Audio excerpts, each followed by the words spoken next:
The basics of HTML. So what is HTML?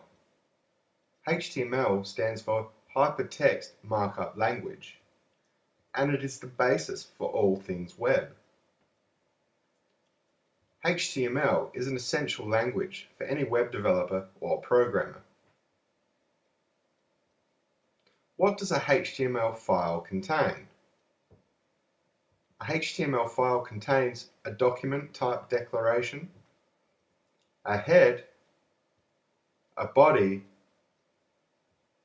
and elements. Elements are comprised of opening and closing tags. What are tags and elements? As you can see, we have an opening div tag, and here's a closing div tag. The opening and closing div tags create an element. In particular, this is a logical division. What is HTML5? HTML5 is the latest version of HTML. It is still a work in progress. However, most modern web browsers do support HTML5. This includes Opera, Firefox, Chrome, and Safari. So why do we use HTML5? HTML5 introduces a lot of semantic elements. The word semantics comes from ancient Greek, referring to a study of meaning. So when we say semantic elements, we refer to elements with meaning. HTML5 is also a cleaner way to write HTML, and it is a part of modern web development. Some examples of some semantic elements include the header element, the nav element, and the footer element. As you can tell just by the name of these elements, you have a rough idea on what that element should actually contain. Some examples of some non-semantic elements include the div element, as you saw earlier, the logical division, and the span element. I hope you've learnt a little bit about the fundamentals of HTML and HTML5. In this video, we're going to give you a brief overview of HTML5. Hypertext Markup Language, otherwise referred to as HTML, played a real vital role in making the web a better place to hang out. Imagine if the web looked dull. Who'd want to stay around in front of our screens all day long? Who would enjoy browsing websites, listening, and viewing videos? No one. So with the fast advancement of technology, the demand for a better coding experience in creating web pages has pushed HTML to its limit, and thus a better version was created in the new standard of HTML5. There's a lot of great new things that HTML5 supports, like new elements, new attributes, full CSS3 support, video and audio, 2D and 3D graphics, local storage, local SQL databases, and web applications. So the ability to support audio and video is also new in HTML5, making it easier for developers to add video and audio using the tags video and audio. Another good thing about the audio and video selectors is that it's supported in all major browsers. With HTML5, drawing graphics is simplified with the new elements like the canvas selector, inline SVG, and the use of CSS3 2D and 3D transforms. Web and mobile development is so much easier with HTML5. Here are some of the features added that make the whole development process easier.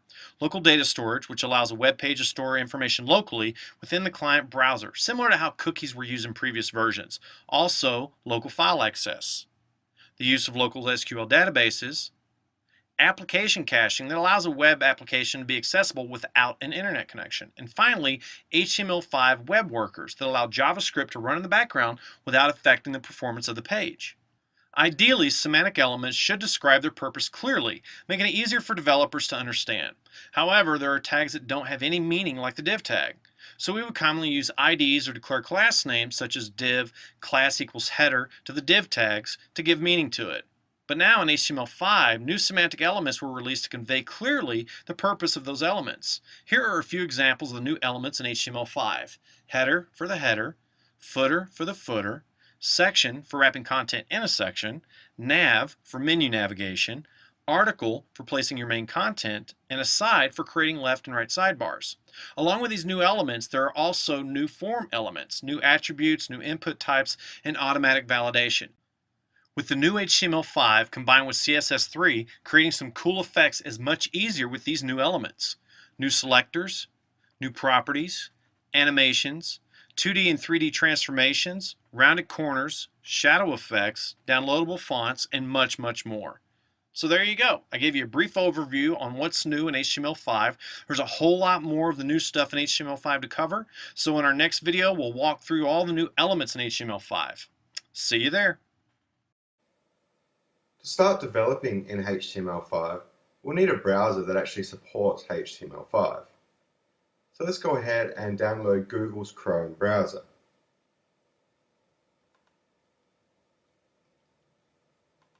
You can find this at google.com/Chrome. Once the page is loaded, you can go ahead and click Download Chrome to download Chrome for your specific system. Once the download is complete, you can go ahead and install Google's Chrome just like any other piece of software. To start developing in HTML, we'll need a text editor. So let's go ahead and get Komodo Edit. You can find this at activestate.com/Komodo-edit.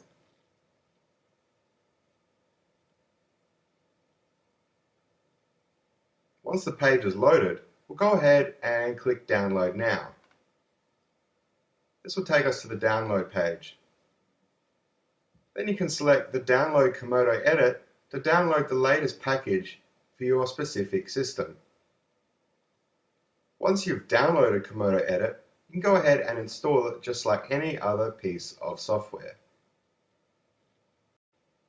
Now that we have Komodo Edit downloaded and installed, we can go ahead and open it and set up our development environment. Once Komodo Edit loads, you'll be greeted with this start page. We'll be working with this left panel. So for the first time when you load this up, you'll probably see something like this. So what we want to do is select the desktop, right click on it, and select Make this folder root. This will allow us to directly work in the desktop. If you're not actually seeing this left panel, go ahead and toggle this view with this button right here. Alternatively, you can head over to View, Tabs and Sidebars, and select Places. This will also open up this left sidebar. So once we're inside the desktop directory, we can go ahead and right-click, select a new folder, and create a new folder in which we'll be working in. I'm going to title this HTML. So let's create our first HTML file. So open up Komodo Edit and navigate to the HTML directory we created earlier. Right click on it and select New File. Here we'll be prompted to enter in the new file name.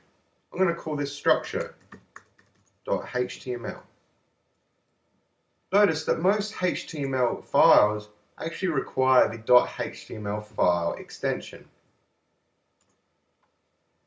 So now we can double click on structure.html to open it inside our text editor. Now to start working with HTML, we have something called the HTML document structure. So we start this off with the doc type. The doc type for HTML5 is just doc type HTML. Also notice the exclamation mark at the start of this syntax.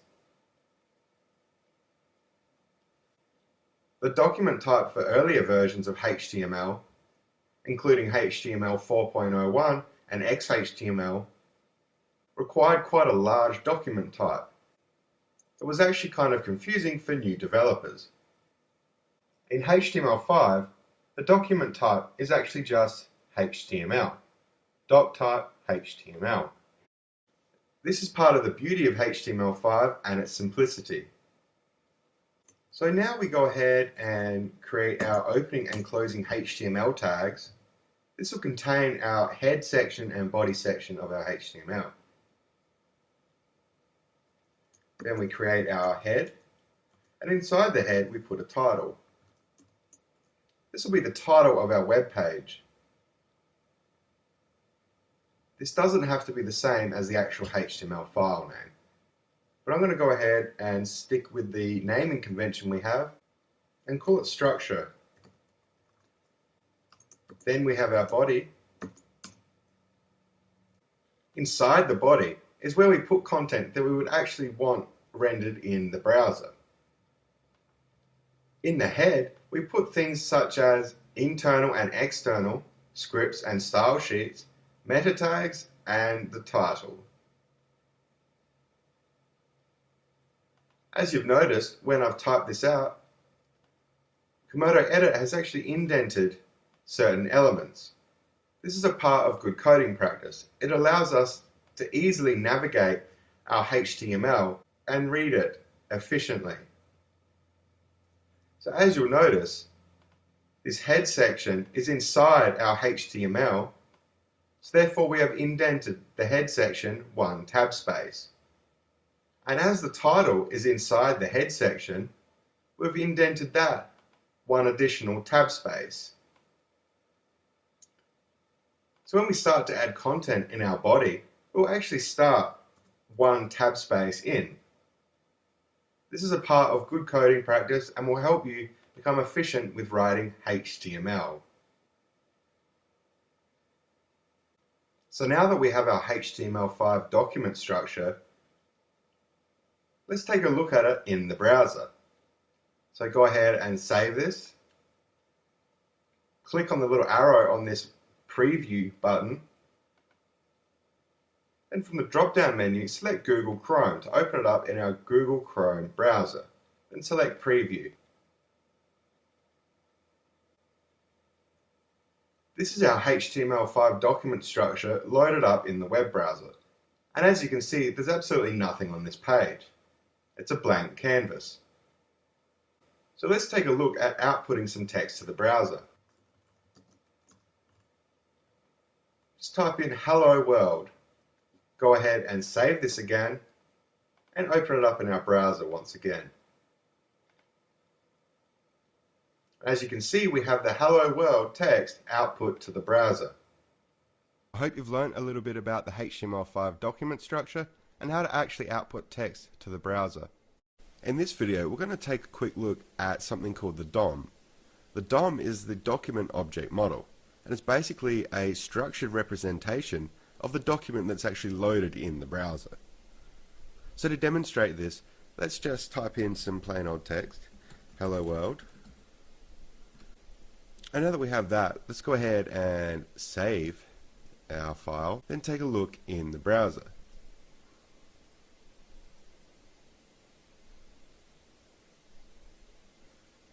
As you would have expected, we just have our simple "Hello World" text. But what we can do is we can actually right click in the browser window and select Inspect Element. And this will bring up something called Google Chrome's Developer Tools. And here we have the Elements panel selected by default.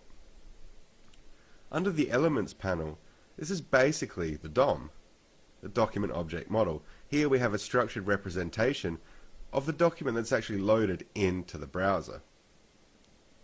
When we start to get into JavaScript and other scripting languages, we can actually manipulate the content or manipulate these elements inside the DOM. So it's important to note that this structured representation of the document that is loaded in the browser is actually very different to the actual source. In this case, we won't see any difference between what is loaded up in the Elements panel and the actual source, But as you start to work with scripting languages and start manipulating the DOM, it will actually have a vast difference between the actual source code and what is contained within the document object model.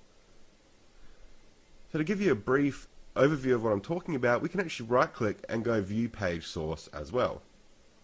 And this will always be exactly what we've typed into our HTML file. So always remember that the actual source code can be different or can differ from the actual DOM, the structured representation of the document that is loaded in the browser. If you're wondering why my text editor looks a little bit different to yours, it's because I've set up a custom appearance. You can easily do this by going to the Preferences menu and selecting Fonts and Colors.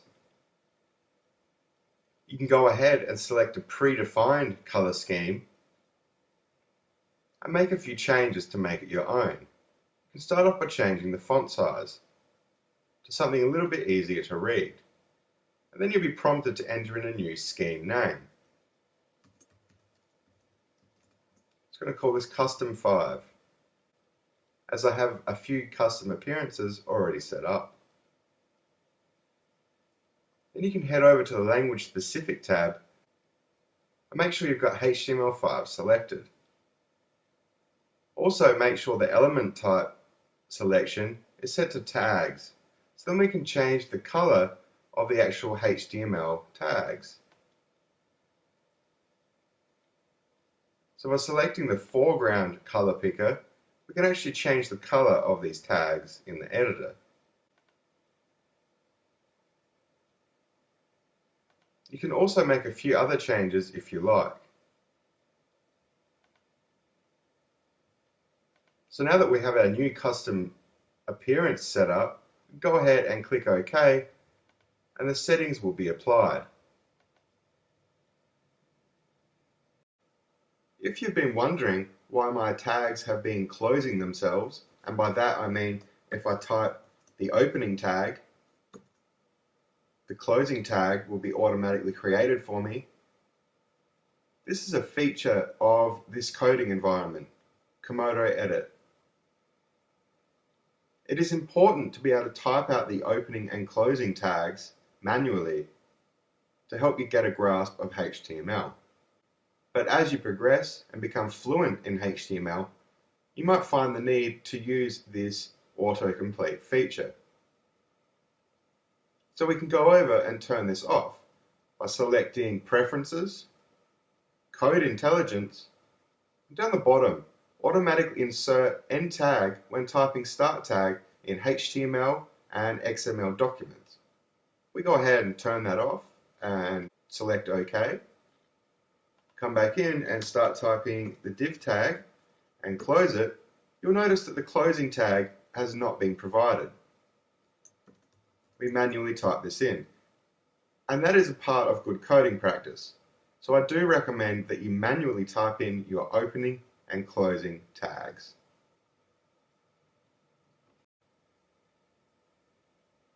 In this video, we're going to talk about validation and validating our HTML files. So to start off, let's create a new HTML file and call this valid.html.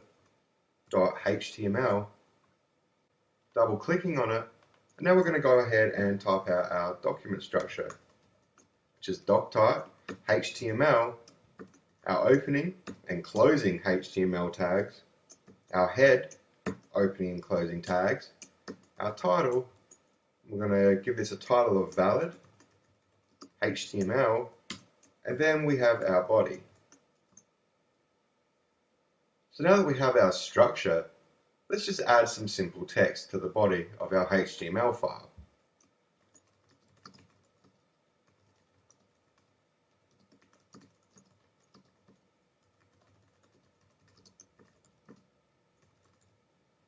So it's going to save this, open it in our browser,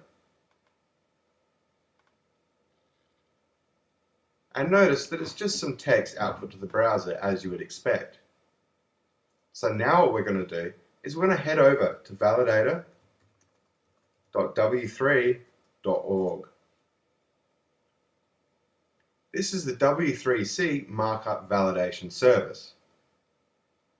The W3C stands for the World Wide Web Consortium, and they lay out the standards of web-based technologies. It is important to validate our HTML files so that they may be displayed consistently among different browsers and different platforms.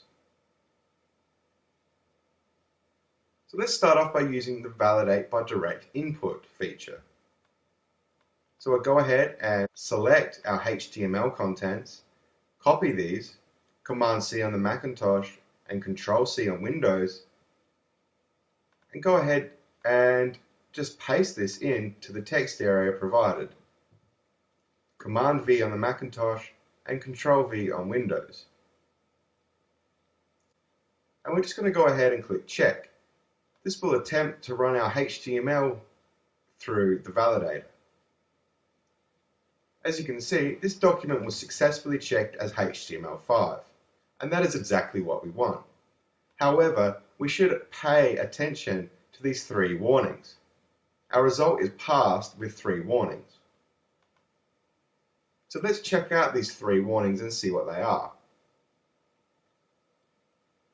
So the first warning is using experimental feature HTML5 conformance checker.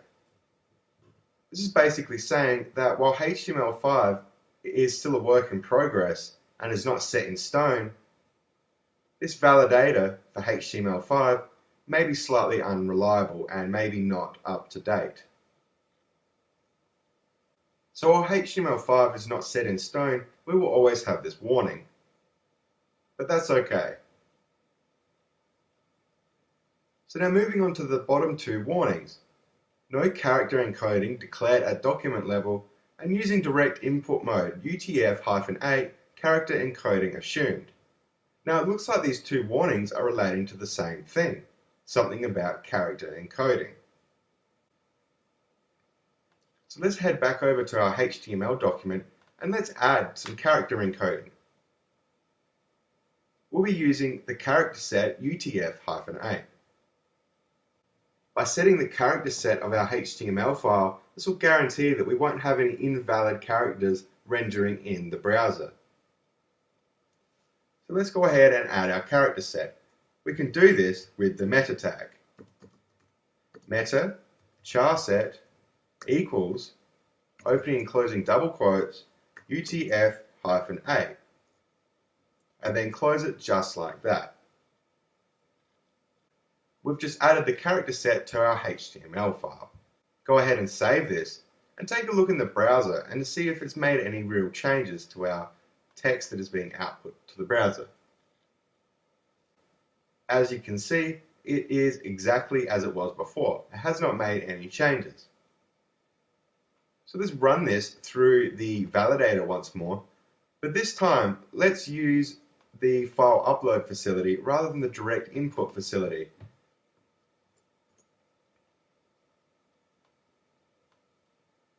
Validate by file upload, choose file, and we will upload our valid.html file and click check. This document was successfully checked as HTML5, passed 1 warning. So let's take a look at what this 1 warning is, and it is the using experimental feature HTML5 conformance checker. And as I mentioned earlier, this is okay. We can't do anything about this, and it will be there until HTML5 is set in stone. So by declaring our character set, i.e. our character encoding, and using the file upload facility rather than the direct input facility, we're able to remove those bottom 2 warnings and have our HTML5 validate successfully. I hope you've learned a little bit about who the W3C is, why we validate our HTML files, and why we declare our character set or our character encoding. Comments are used throughout all programming languages and web development technologies, including HTML. Comments allow us to communicate with other developers that may be working on the same project and explain why we have done certain things or even added certain content. We can also use comments to leave ourselves a note to help us remember what our intentions were with the HTML file or code. So let's take a look at creating a comment in HTML.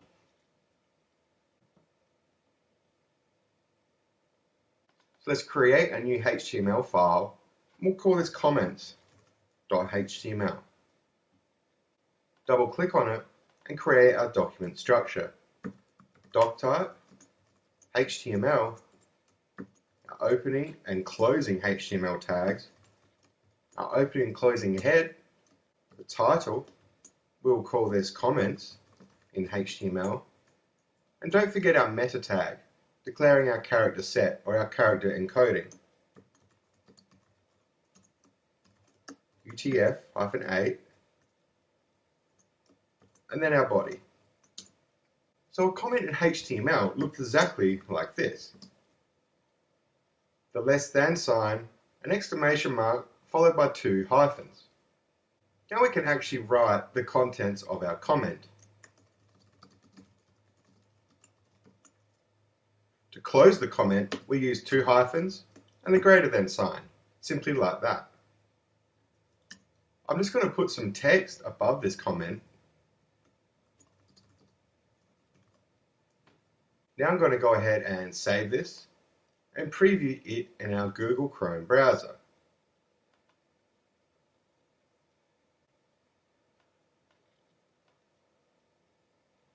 As you can see, this is text has been rendered in the browser. Whereas our comment, this is a comment in HTML, has not. So I hope you've learned a bit about why we use comments and how to use them in HTML. In this video, we're going to start to talk about block level elements in HTML. Basically, what a block level element does is any content directly following the block level element will be rendered on a new line. So let's take a look at this in some code. Let's create a new HTML file, title this block.html. Double click on it to open it in our text editor and type out our HTML5 document structure.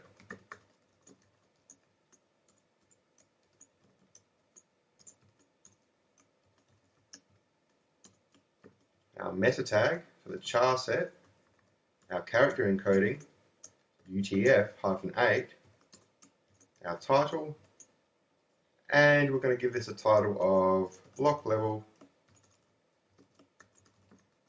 in HTML5. Let's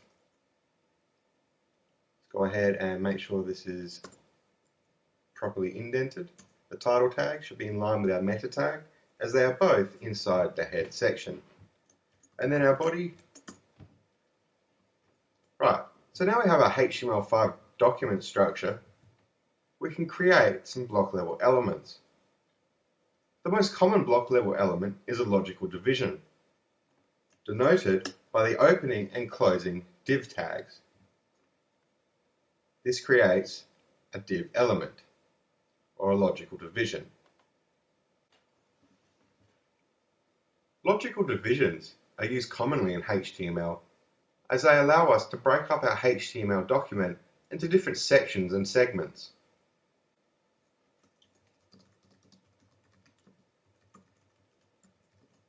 So this is a logical division. What I'm going to do is put some text directly following the logical division or block level element so we can take a look at what the block level element actually does in our browser.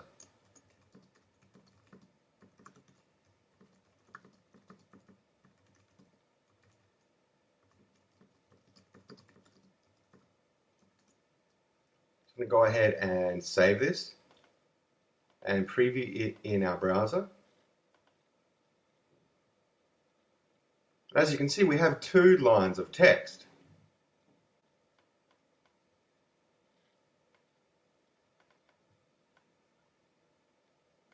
So this is a logical division, is inside the logical division.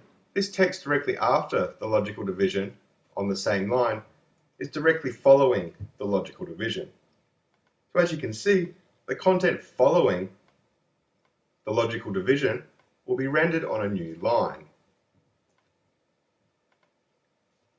So let's take a look at what happens if we put some text before the logical division.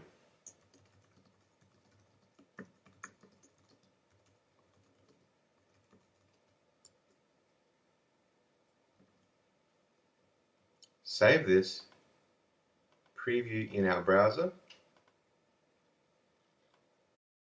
and as you can see, the text entered in before the block level element is rendered on one line, the block level element is rendered on a new line, and the text after the block level element is also rendered on a new line. So that's basically what block level elements do by nature. So let's take a look at some other block level elements. We have the paragraph element, denoted by the opening and closing p tags.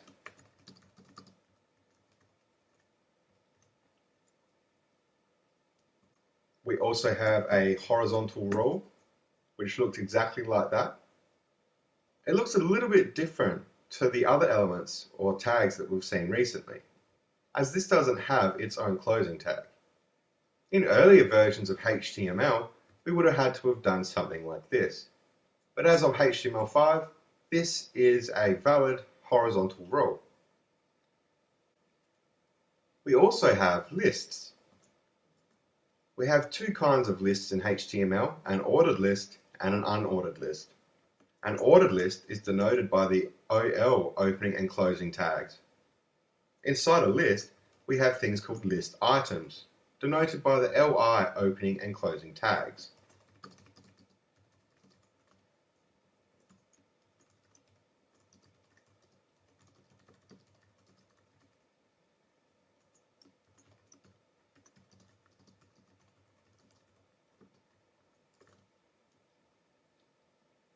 So let's save this and take a look in our browser and see how this ordered list renders in the browser. As you can see, we have a paragraph, which is just some standard text, followed by a horizontal rule, which is actually spanning the width of the page. And now we have our ordered list. As you can see, the list items inside the ordered list are listed by numeric values.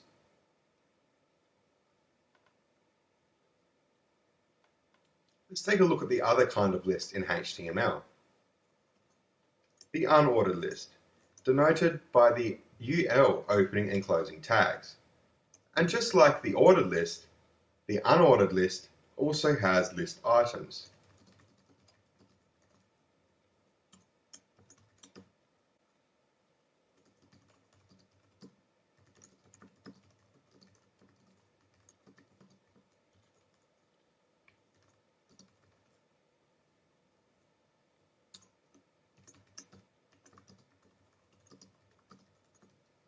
So let's save this and take a look in our browser.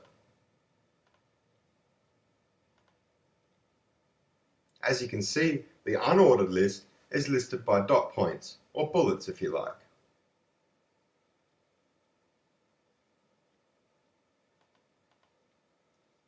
In HTML, we also have things called headings. These are denoted by the letter H and then a numeric value between 1 and 6. Opening and closing tags. So we could have a H1, a H2, a H3, 4, 5, or H6 opening and closing tag, creating a heading. Let's create the 6 different kinds of headings.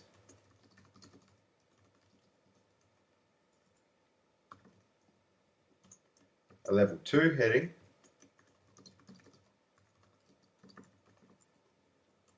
a level 3 heading,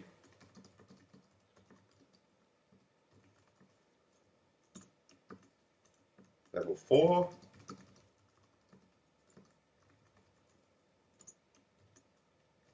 level 5,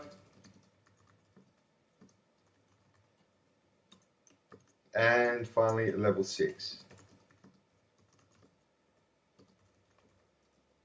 Let's go ahead and save this and preview it in our browser. As you can see, we have quite an array of headings, ranging in size from a level 1 heading all the way down to a level 6 heading. They all have their uses, so a level 1 heading would be useful for something like an absolute page heading, and maybe a level 2 heading would be good for something like a subheading.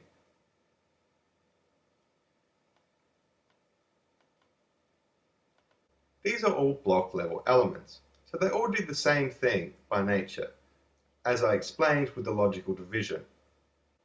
So I hope you've learned a little bit about block level elements in HTML5. In HTML, there is an inline element called the line break.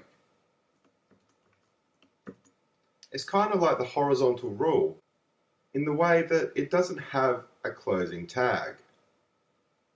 As the name suggests, the line break is used to create a new line.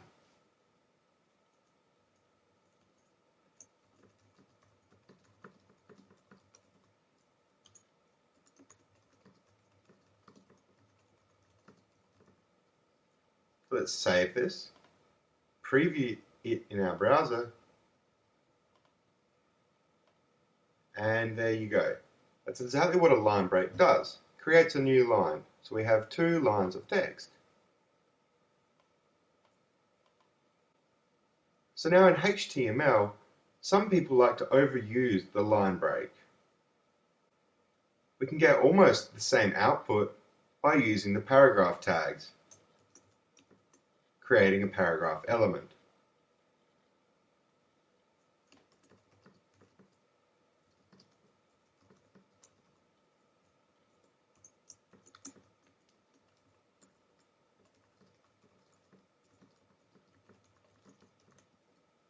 So let's save this and take a look in the browser.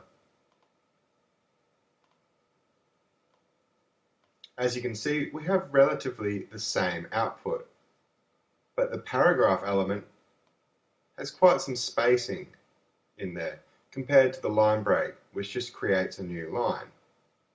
But when working with text, the paragraph element is the preferred method. And as you can see, this looks much nicer than this.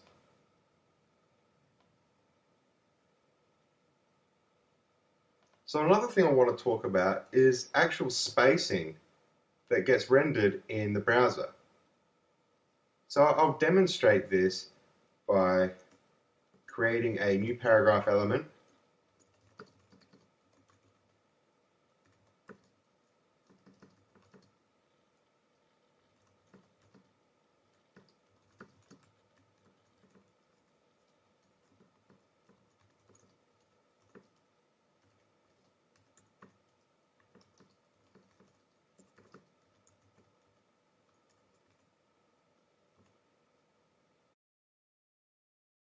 As you can see, in here I've added a few extra spaces. So let's see what the browser does for these extra spaces. So save it and preview it in our browser. So this is where we put the additional spacing, but as you can see, the browser only renders this as one single space. So let's try the same thing, but this time using the Enter key. Save it and preview it in our browser. As you can see, exactly the same thing, only one space is recognized in the browser.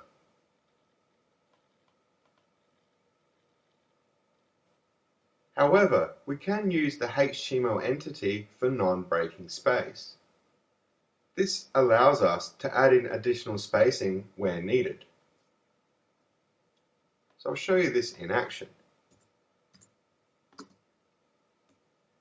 Use the ampersand, NBSP semicolon. That's the non-breaking space HTML entity. And that lets us add an extra space into our HTML. So what we can do is we can copy that and paste it several times to create a greater space in between words. So let's save this and take a look in the browser. As you can see, now we have the additional spacing.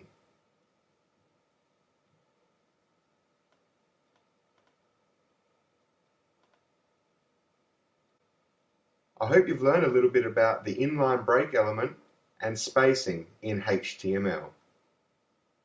So let's talk about inline elements. Inline elements are quite different to the block level elements group, as inline elements do not necessarily affect the surrounding content in the same way that the block level elements do. So let's start off by looking at the span element, denoted by the opening and closing span tags.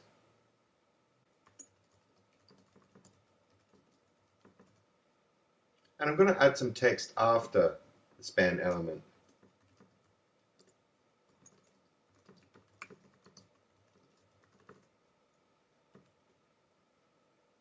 Save this and preview in our browser. Have a think about what the browser might render.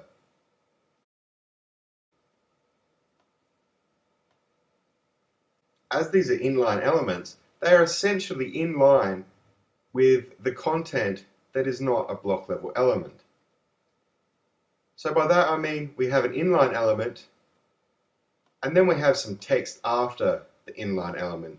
And as you can see, they are rendered both on the same line. So now let's talk about text modifiers. Put in a line break. This is one of those times where a line break is actually handy. And we're going to start off with the strong element. So in HTML, we can define important text using the opening and closing strong tags.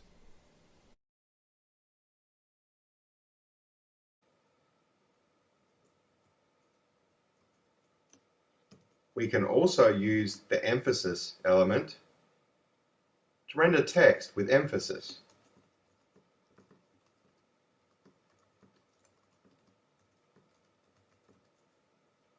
So I'll go ahead and save this, open it up in our browser,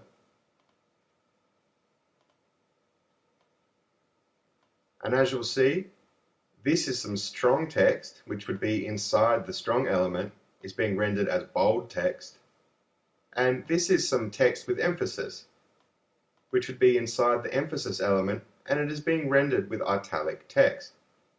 So I hope you've learnt a little bit about text modifiers and inline elements in HTML. The anchor element in HTML allows us to link to other web pages or websites. So as you can see, I've created a few HTML files and a couple of extra directories. So we have a home directory and also a content directory that is inside our HTML directory.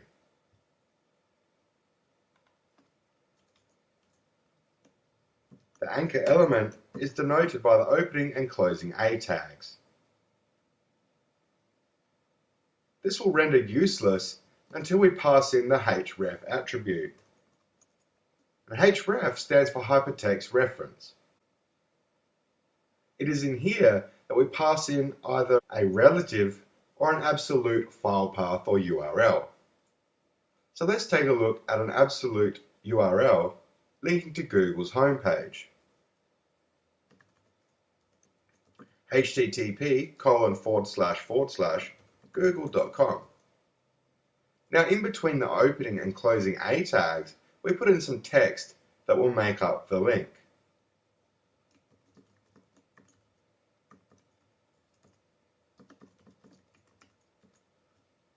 So let's save this and take a look in the browser.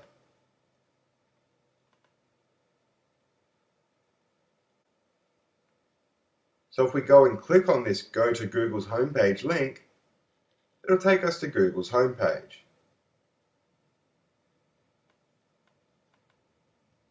Now what if we want the user to actually stay on our page when they click on this link? Well, we can get this link to open up in a new page using the target attribute. And then we can pass in a value of underscore blank. Save this and take a look in our browser. Now when we click on this link, it will open in a brand new window, so the user is still actually on our web page.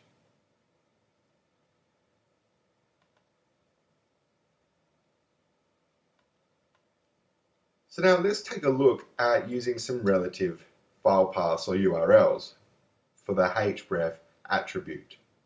So I'm going to go ahead and create two different anchor elements. Copy and paste that. Now, for the first one, we're going to link to the home directory, the index.html file in the home directory.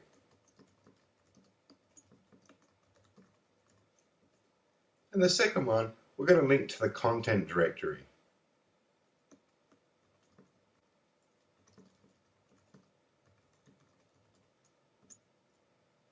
Right, so to go to the home directory, we actually need to get out of this HTML directory.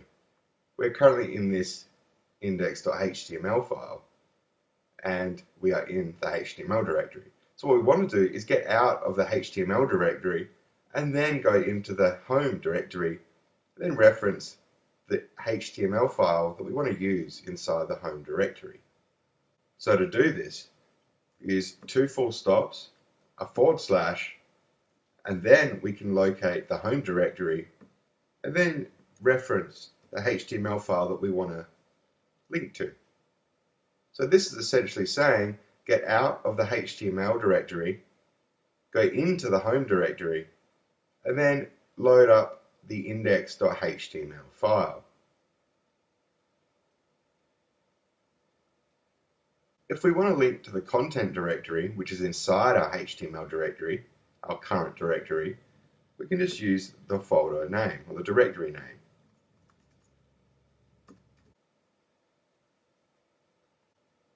So let's go into our other HTML files and link to the other two HTML files. So now we're in the home directory, we want to create two new anchor elements. We want this first one to go to the HTML directory, and we want this one to go inside the content directory.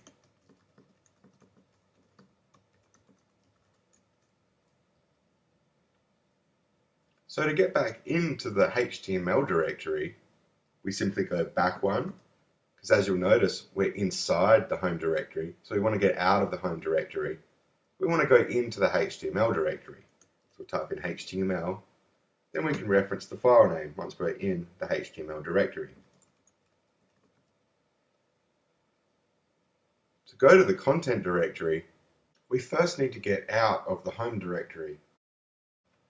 So we go back one directory, go into the HTML directory, then into the content directory, and then we can reference the file name. So now let's add these two anchor elements to our index file inside the content directory.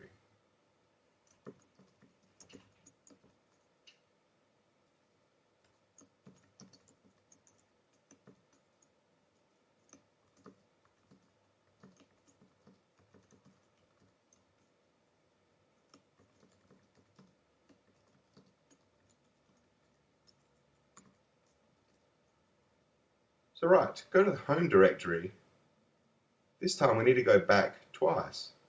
We need to get out of the content directory, then we need to get out of the HTML directory, then we can go inside the home directory, and then use the file name that we want to link to. And to go to the HTML directory from our content directory, all we need to do is go back one directory, so we're in the HTML directory, then use the file name that we're linking to.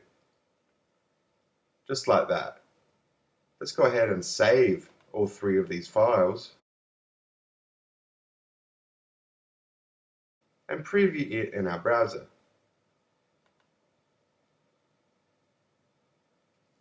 As you can see, now we have a couple of options. Go to the home directory or go to the content directory. So let's try out the home directory. You are now in the home directory. So now let's go back to the HTML directory. You are now in the HTML directory. Let's try out the content directory. You are now in the content directory inside the HTML directory. Let's go to the home directory from the content directory. You are now in the home directory. So you get the picture. We can link to local HTML files using relative file paths or URLs.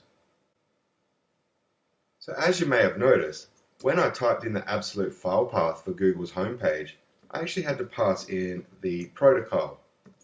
By protocol, I mean HTTP. HTTP stands for Hypertext Transfer Protocol. That essentially lets the browser know that we want to visit an external page. If I went ahead and just typed in www.google.com,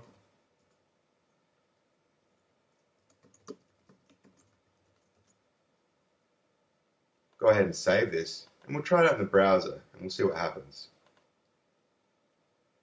You'll notice that when we click on the Go to Google link, it'll actually be trying to locate a directory or file titled www.google.com. So what we actually need to do is pass in the protocol, http://. As you may have seen, there's also a HTTPS, and whether you're using HTTP or needing to use HTTPS to link to an external web page, it's actually determined by the web page that you are linking to. So go ahead and save this, preview in our browser, and now we'll see that this will go to Google's homepage.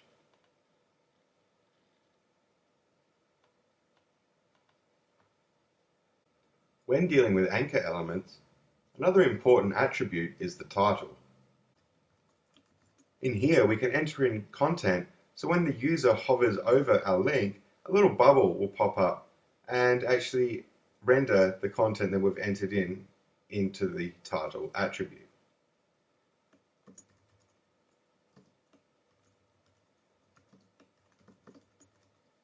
Let's save this and take a look at what the title attribute does to our anchor tag or anchor element. As you can see, when I hover over Go to Google, we get this little bubble popping up saying visit Google's homepage. That's essentially what the title attribute allows us to do. This is actually good practice as it will allow the user to learn more about the link that they will be visiting or why they should actually click on it in the first place. I hope you've learned a little bit about the basic directory structure when working with websites, using the anchor element to link to relative and absolute file paths, opening a web page in a new window, and using the title attribute of the anchor element. In this video, we're going to create an easy way for our viewers or readers to navigate back to the top of the page after they've read quite a sum of text. This is quite handy and it is used frequently in websites. Maybe on a website you've seen a link saying go to the top of the page or top.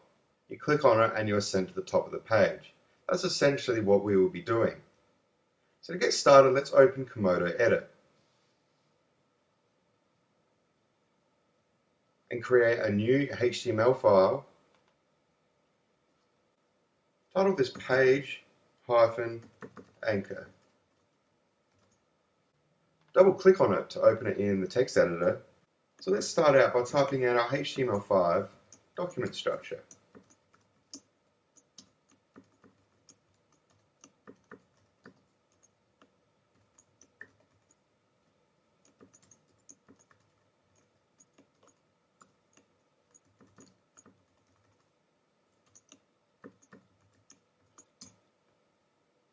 Right, so now we have our HTML5 document structure.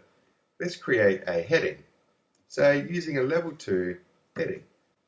This is the top of the page. And at the very bottom of the page, we're going to have an anchor element. Go to the top of the page.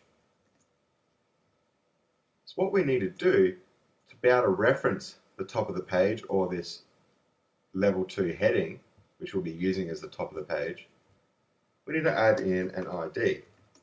So ID equals opening and closing quotes. And inside the opening and closing quotes, we can ID this anything we would like. So I'm going to just name this top. So our level 2 heading now has an ID of top. We can reference this element with an ID of top using the hash symbol followed by the ID name. So this is essentially saying an ID of top. So when we click on this link, we'll be sent to an element with an ID of top.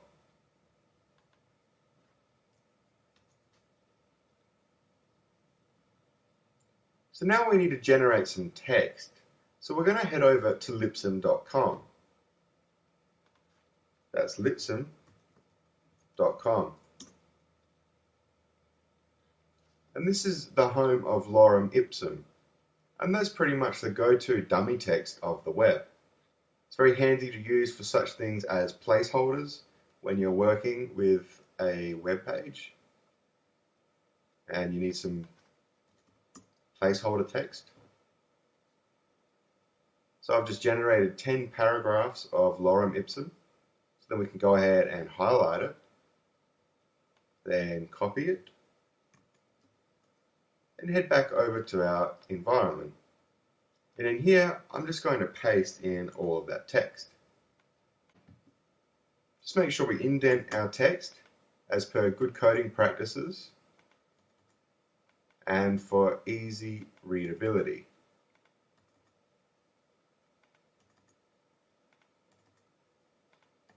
Right, I'm also going to put in a line break down the bottom just to separate this anchor element from the body of this text.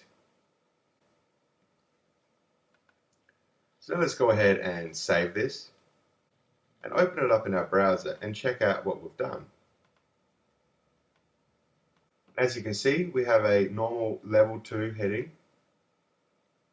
Then as you scroll down, we see a lot of text. And as a convenience to our readers or viewers, we don't really want them to have to scroll all the way back up when they've finished reading our text. So this is essentially what this little link will do right here. So go ahead and click on your link and you'll be sent to the top of the page. More specifically, you'll be sent to the element with an ID of top. And that's an easy and effective way to link your users to the top of the page so they don't have to scroll through a sum of text.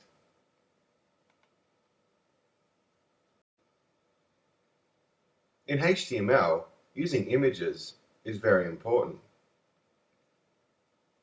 We use the image element to render images on a web page. And this is what the image element looks like in HTML5. In previous versions of HTML, we would have had to have done something like this. But as we're working with HTML5, we just need this. And there is no closing tag to this image element. So to actually define an image in HTML5, we use the image element, and then we need to use the source attribute. And the source attribute will take a relative or an absolute file path or URL, just like the anchor element's href attribute. We're just going to be looking at using a relative file path or URL to render an image on a web page.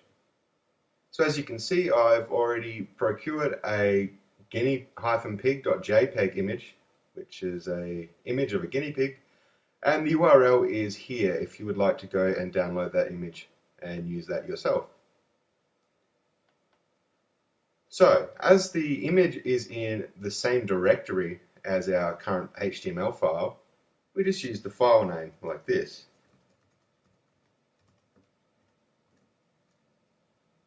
And that'll render our guinea pig image. So let's take a look in the browser, save this, and preview As you can see, we have quite a large image of a guinea pig displayed in the browser. So what if we want to actually change the size of that image? We can do that using the width and height attributes.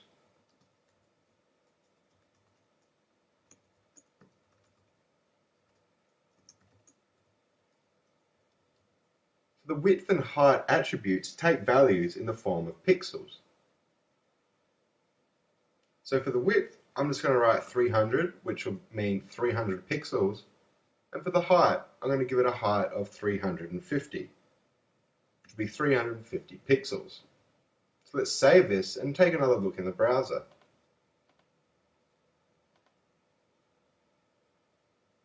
As you can see, we're able to manipulate the size of the image using the width and height attributes of the image element.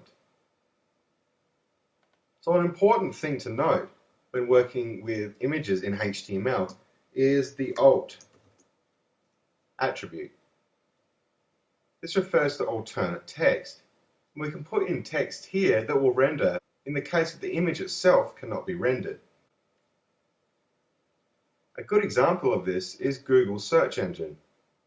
As search engines can't necessarily read images, they rely on the alternate text provided to actually index that image properly and the web page that contains it. So it's good to be as descriptive as possible when using the alt attribute.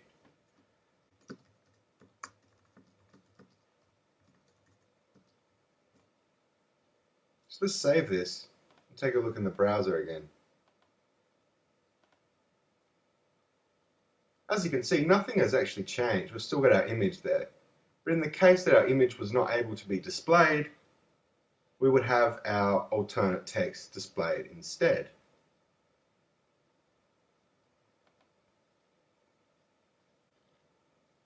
So now let's put our image inside another directory and try rendering an image inside another directory.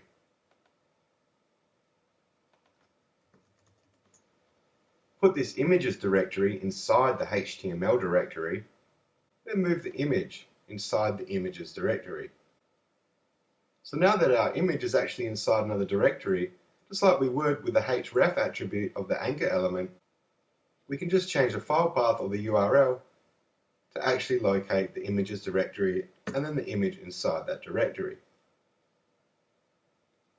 As we are in this file, we need to go into the images directory and then we can locate or use the image inside that directory. So let's save this and take a look in the browser just to make sure things are displaying properly. As you can see, we still have the image of the guinea pig displayed in our browser. I hope you've learned a little bit about rendering images in HTML using the image element, using relative file paths, using the width and height attributes, and also the alternate text attribute of the image element. In HTML, it sometimes makes sense to render some data inside a table. So let's have a look at creating the table element, which is denoted by the opening and closing table tags. This is actually a semantic element. As you can tell by the name of the element, table, we have a rough idea on what's actually going to be inside that element, i.e. it is going to be a table. So inside a table, we have things called table rows, denoted by the opening and closing TR tags. We also have things called table headings. These are denoted by the opening and closing TH tags.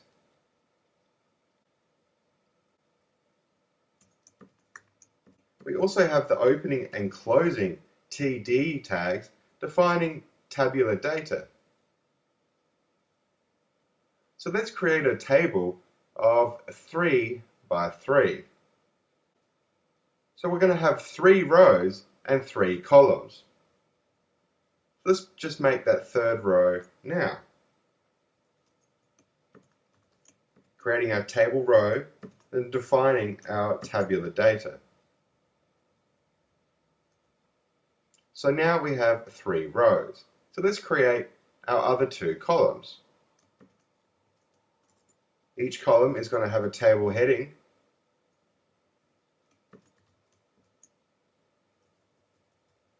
Then each subsequent row needs tabular data for that specific table heading.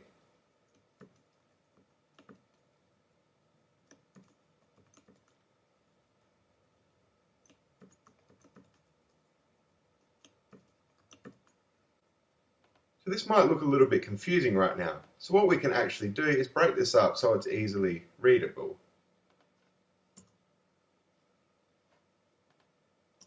So we can clearly see where our table rows are and what's actually inside our table rows. Just like that. So our first table heading is going to be color.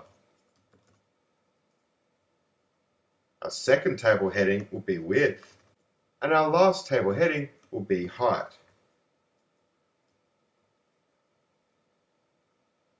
I'm just going to fill this in. So we're going to have green and 100 and 100 and blue and 75 by 85. Right, so this is essentially a table.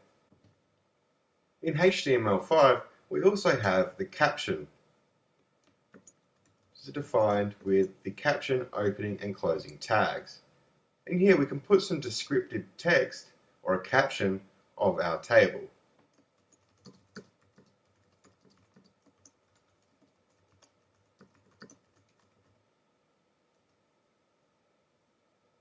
So this will display above the table, and it's a good idea to get into the habit of actually using the caption. So let's save this and take a look in our browser. As you can see, we have some kind of table. It's a bit squashed up.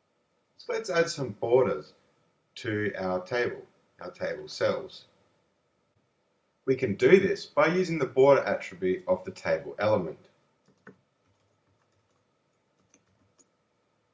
We could either leave it like this to specify no borders, or we can put in a value of 1 to specify borders. So let's set it to 1. Let's go ahead and save this and take a look in the browser and see what this looks like now. As you can see, we now have some borders surrounding our table cells and our table element. It is a little bit easier to read. I hope you've learned a little bit about the table element in HTML5, along with the caption element, table rows, table headings, and tabular data. In this video, we're going to start to take a look at forms in HTML5. Create a form using the form element, denoted by the opening and closing form tags. Inside the form, we have things called inputs, and these inputs have a type. The most common input type is text, which will allow the user to essentially just enter in some text. Close an input just like that in HTML5. We also have an input of type password that is very common. And as you can guess, the user can then enter in a password.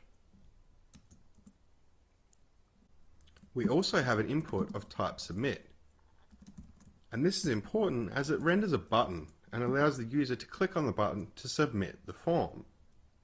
We also need to pass in a couple of attributes to the opening form tag. One of these attributes is the action, and the value that we put into the action attribute is where the form will actually be sent to. So that'll be generally dealt with some server-side processing. As this is not a server-side processing video, we're going to go ahead and leave the action attribute blank. But please note that this will show an error in the online validator by leaving the action attribute blank, but for the purpose of this video, we're going to go ahead and leave it blank. We also have a method. The method attribute will take a value of either post or get. For the purpose of this video, we're going to take a look at using the get method and forming a query string. We'll take a look at the query string in just a moment. It's very important to remember that we would never use the get method to submit any type of sensitive data. To form the actual query string, we need to pass in a name attribute. And for this input, I'm just going to type in username as the name. And for this one, I'm going to type in password. So let's go ahead and save this and take a look in the browser. As you can see, we have some form of bare form. This would be the input of type text, this would be the input of type password, and this is our input of type submit. You can see this button. By default, the word submit will be printed on this button. But we can change that, and we'll have a look at that in just a moment. So I'm just going to enter in some information. I'm just going to use my name and a password of password and click submit. As you can see, we have some data appended to our URL in the address bar. This is a query string. This starts with the question mark. So username refers to the name attribute I've given to the first input, and the value of that is what I've typed into the input. Then an ampersand, and then the password, which is actually the name attribute I specified for this second field, which is a password field. And the value for that I've entered in password. So as you can see, when I enter in text into the password field, it actually renders as little dots. It's important to remember that this is only a masking mechanism. As you can see, the password has been submitted in plain text. So let's take a look at adding some extra things to this form. We'll start off by changing the text rendered on the submit button. We use this with the value attribute.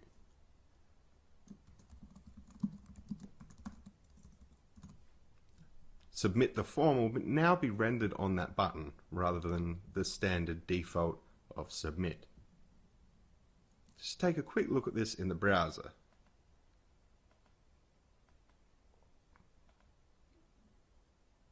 And now we have submit the form rendered on the button. Right, so now let's take a look at field sets. A field set is used to group related inputs. It's denoted by the opening and closing field set tags. Just going to cut this closing field set tag and put it down the bottom just before our closing form tag. Then indent our inputs as per good coding practice. So now that we have a field set, we can actually add in a legend, which is denoted by the opening and closing legend tags. And here we can enter in some text that will be rendered above the form as a type of caption.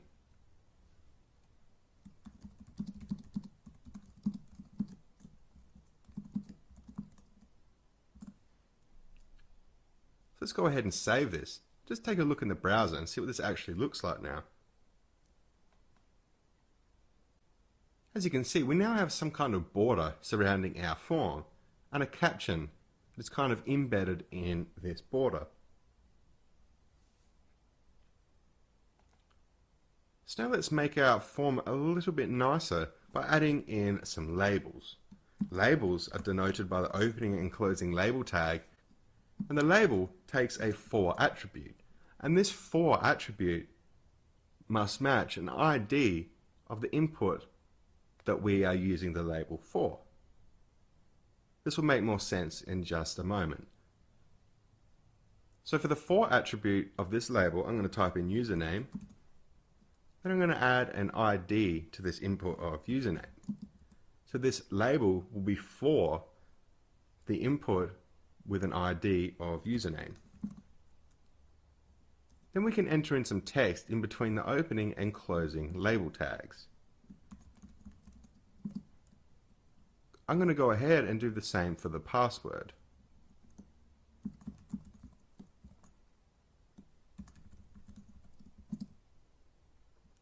using the for attribute, then making sure we add an ID of password to match the for attribute of that label.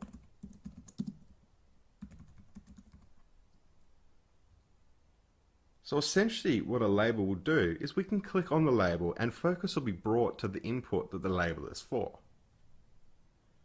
So let's save this and take a look in the browser. As you can see, we now have some text just before our inputs.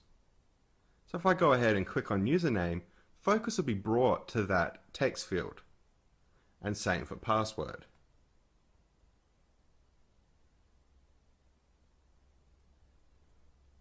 So now, as of HTML5, we can actually use a placeholder attribute as well. And this is actually quite nice. Looks just like that. We can enter in some text into the placeholder that'll be rendered in that input by default. It may help a user understand what that input is actually for. So I'm just going to go ahead and enter in username. And go ahead and do the same for the password. We're typing in password. So let's save this, take a look in the browser and see how this looks. As you can see, we have some kind of grayed out text in the actual input. It's actually quite a nice feature of HTML5. When we click on that, we can now enter in our data and submit the form, and just as we had before, we have our query string. So this is just adding some nice features to our form without affecting the actual functionality of the form.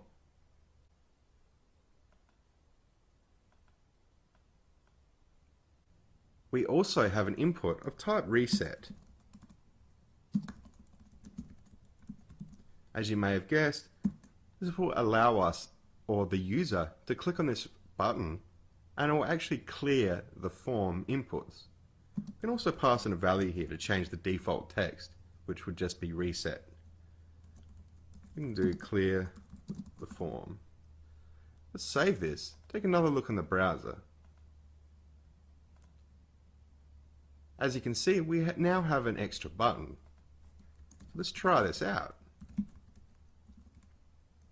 Clear the form, and the form has been cleared.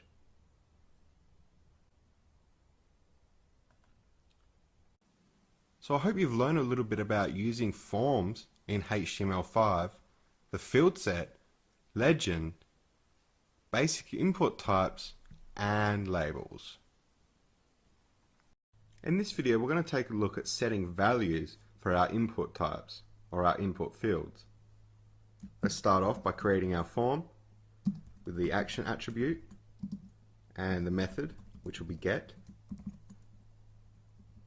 our field set, and our legend.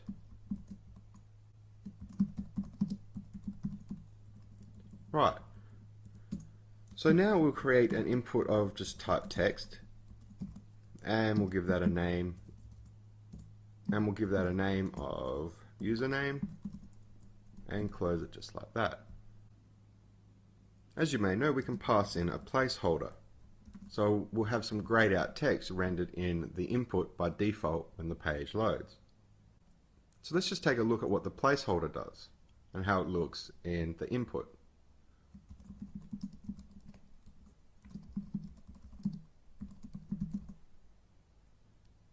And I'll put a input of type submit, and we'll just leave the standard default submit text rendered on the button. So we'll go ahead and save this and check it out in the browser. As you can see, we have some grayed out text displayed in the input. So if I click submit, there's actually no data inside that input field. There's only a placeholder. So as you can see, when I click submit, username equals nothing. It's just empty. So let's check out what happens if we change this to a value. Save this and take another look in the browser. now we actually have some text that we can actually highlight and edit in this text field. So now what happens when I click submit is the actual text that is in there, i.e. the value of that text input, is now actually submitted. So that's basically the difference between the value and the placeholder attribute of forms.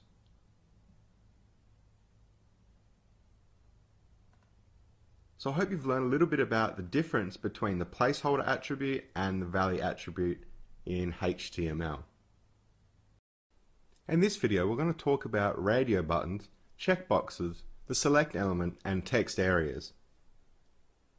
So to start off, let's create our form element and add in our action, which we'll just leave blank, and the method, which we'll be using get. And now let's create some radio buttons. These are inputs of type radio. And the name, I'm just going to put on, off. Also give this a value of on. And another radio button, an input of type radio, and the name of this will be the same as the previous radio button, and the value will be off. So you may be wondering why these two radio buttons have the actual same name attribute set, on, off. With radio buttons, essentially what they do is they'll allow a user to select one option from a predefined number of options. So in this case, we're creating two radio buttons, and therefore the user can select one of these options and only one at a time. So by using the same name value for both radio inputs, we're basically creating a form of a radio button group. So let's add in some labels so we can see which radio button is which in the browser. So I'm going to put a label for on and an ID to match the labels for attribute. Then one more label for our off radio button.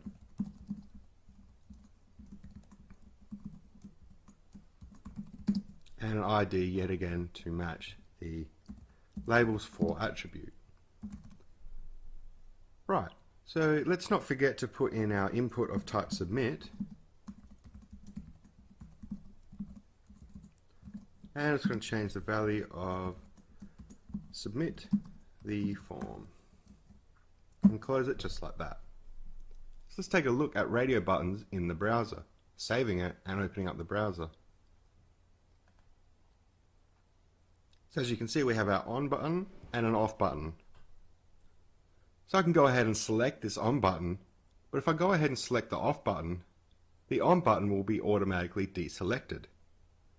So like I was saying, in this group that we have, i.e. radio buttons with the same name attribute, the user can select one from a group of predefined options. So you cannot select both at the same time. So let's select on and click submit the form. As you can see, the query string says on-off, which is the name attribute for these radio buttons, equals on. And if we select off, we'll get on-off equals off in the query string. So now let's take a look at some checkboxes. Checkboxes are an input of type checkbox.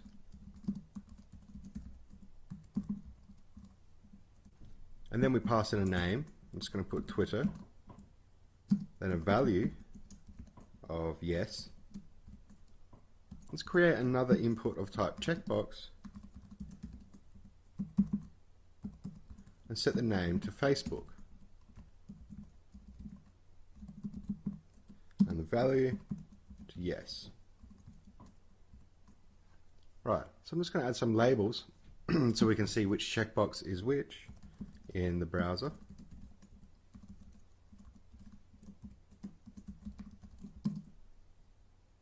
And an ID to match that label's for attribute.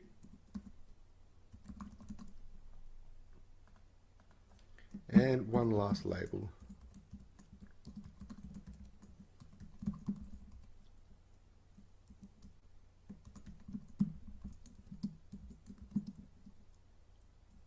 with an ID to match the labels for attribute. Right, so let's go ahead and save this and check out checkboxes in the browser. As you can see, I can select both checkboxes, or I can select one or the other, or none of them. So these are quite different to the radio buttons, which are essentially in some form of group as they have the same name attribute set. With checkboxes, they work like this. We can select or deselect them at our leisure. So let's go ahead and select on, and Twitter and Facebook, and submit the form.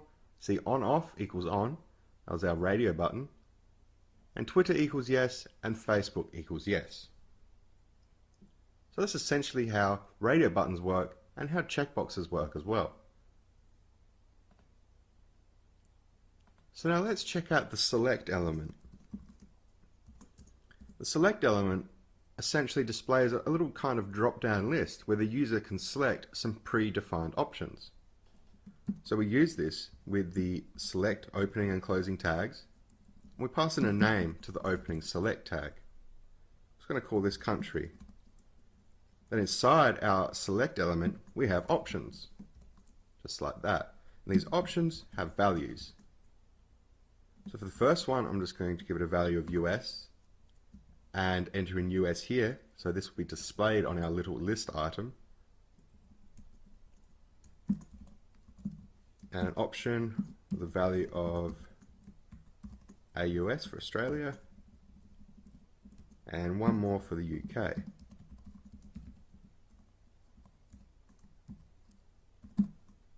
Right, so let's go ahead and save this and check this out in the browser. So as you can see, we have some little clickable drop-down list. So we can click on it and we'll have a little list drop down, and we can make selections. So this time let's select off and just select Facebook, and we'll set this to Australia. Click submit the form. As you can see, we have our radio buttons value, our checkboxes value, and our select elements value is equal to the options value that I had selected. So these are each options and they each have their values. So that's essentially how the select element works in HTML. So let's take a look at the text area element. Text area, opening and closing tags, and we can pass in a name attribute here as well. It's going to put in message. So let's save this and have a look at what the text area renders in the browser. As you can see, we have some form of text area where the user can enter in a message or some form of data. Let's try this out. This time we'll select on, we'll select Twitter and Facebook, and we'll select the UK and type in a message. Click submit the form. As we can see, we have our radio buttons value, Twitter equals yes and Facebook equals yes for our checkboxes, the country equals UK, which was our select element, and message, which is the name attribute of this text area, equals the content that I've actually typed into that text area. This is a message. So I hope you've learnt a little bit about radio buttons, checkboxes, the select element, and the text area in HTML. In this video, we're going to take a look at some of the new HTML5 inputs. So let's start off by creating our form and passing in the action, which we'll just leave blank, and the method, and we'll be using get,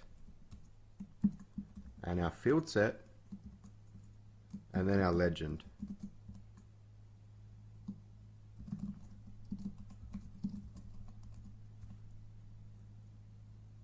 Right, so now let's start off with looking at the email input type. Input type equals email, and we'll give this a name of email,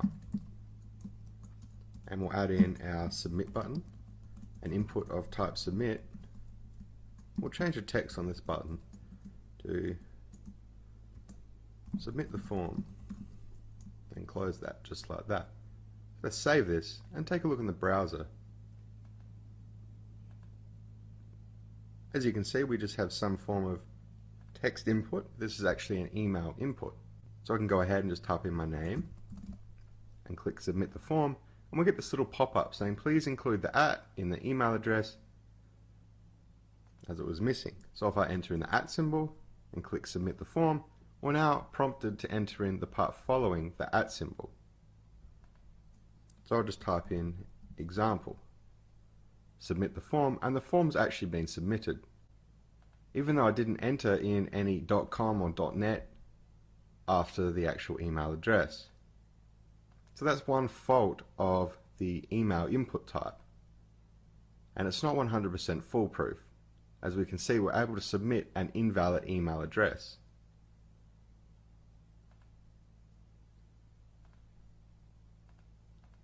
So let's take a look at the tel input. This is an input for telephone numbers. Type equals tel, and name, we're just going to give this a name of phone, and close it just like that. Let's save this and take a look what it looks like in the browser. And again, it's just a simple input field, but it's designed to actually enter in numbers. So now let's take a look at the date input type. This is actually quite cool. Input type equals date, and we'll give this a name of date. Close it, we'll save it and check it out in the browser. As you can see, we have some form of date input. We can click on this little down arrow and we'll be popped up with a little calendar. It's actually really cool. We can select a date, and it'll be entered into the date input. We can cancel this to clear it, or we could set this manually, setting the date, month, and year.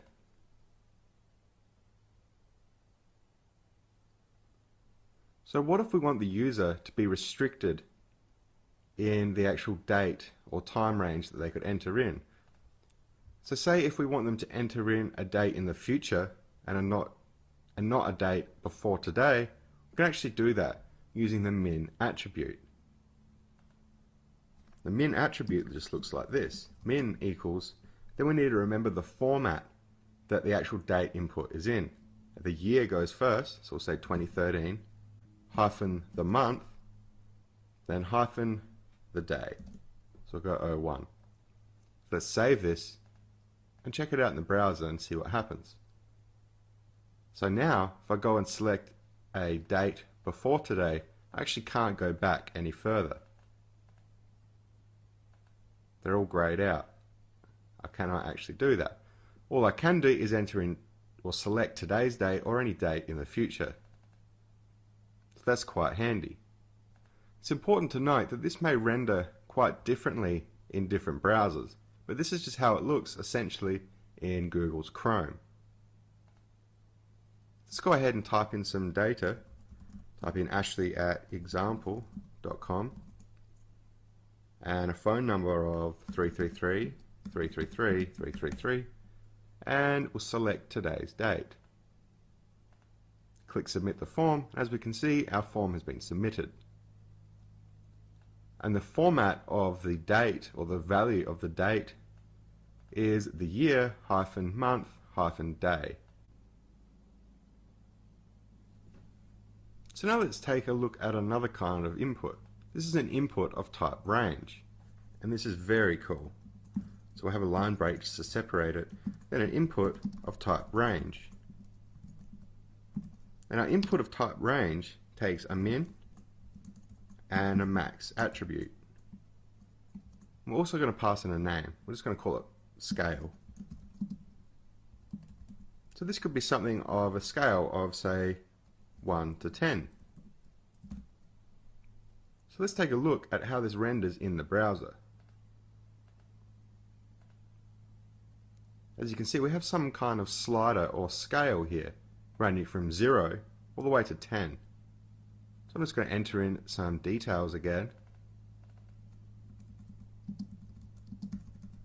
and select today's date, and I'll set this all the way up to 10.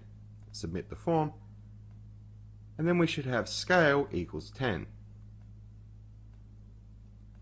So that's a very cool input type of HTML5. And just to recap what I was saying before, when I enter in Ashley@example, a clearly invalid email address, yet the form still allows us to submit it. This is proof that we should never rely solely on client-side technologies alone to validate any form of user input. And client-side technologies include technologies like HTML and other client-side technologies, which are actually interpreted or rendered in the browser on the client side, as opposed to the server side, which will be running on the server. So HTML is a client-side technology, so we should never rely solely on it to validate any form of user input. So now let's take a look at the number input. So input of type number, and we'll give this a name of number. Save it and check it out in the browser and see what this input type of number looks like. As you can see, we have an input and we have these little controls with little down and up arrows, and I can change the number by going up, or I can change the number by going down. I can also just enter in a number. So what if we want the user to not be able to go lower than the number 0 and say not go higher than the number 5? Well, we use the min and max attributes. So we'll put in a minimum number of 0 is allowed and a maximum number of 5 is allowed. So let's take a look in the browser by saving it and preview it in the browser. So now if I try and go lower than 0, I actually can't. If I try and go higher than 5, I can't do that either. So let's just fill in some information and select today's date, and I'll put this down to 1 and I'll set this at 3. So go submit the form, and at the end of the query string see number equals 3, the number that I'd selected from this number input.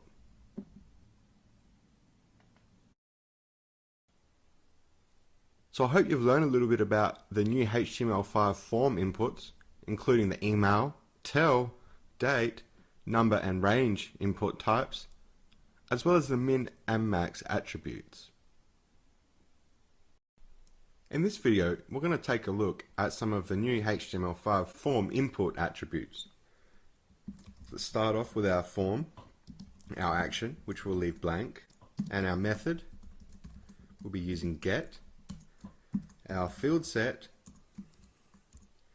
and our legend.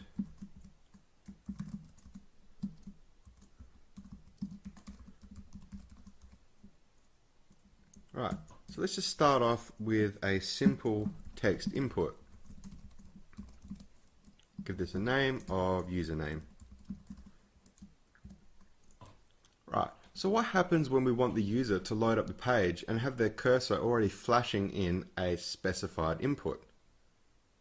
So that's actually quite handy when someone loads the page and focus is already being brought to that input on page load, so they can just start typing as soon as the page is loaded. We can do that with the autofocus attribute, and in HTML5 it looks just like that. So let's load this in the browser by saving it and previewing it. And as you can see on page load, my cursor is already flashing in this input and I could already start typing. So that's quite a handy feature. So what if we actually require a user to actually fill in a certain input? We can do that by using the required attribute, just like that.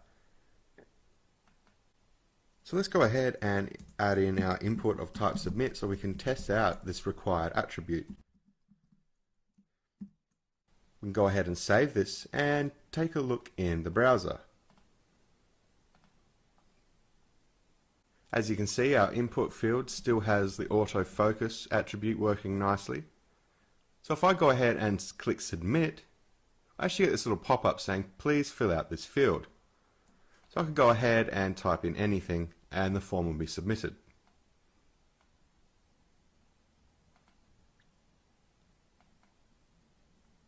So let's now take a look at the checked attribute.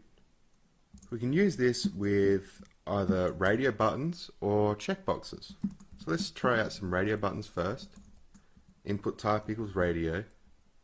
Give this a name of on off and give it a value of on. And another radio button.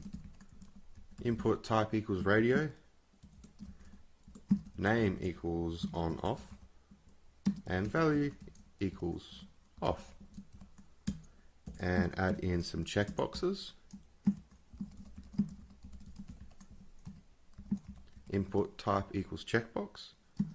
Name equals checkbox 1. And the value is yes, we'll say. And one more checkbox. Type equals checkbox.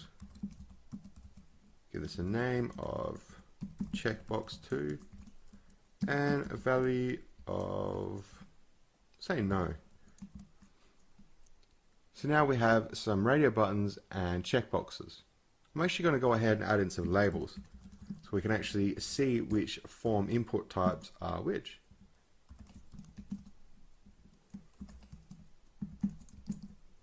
And add in an ID, always to match the labels for attribute.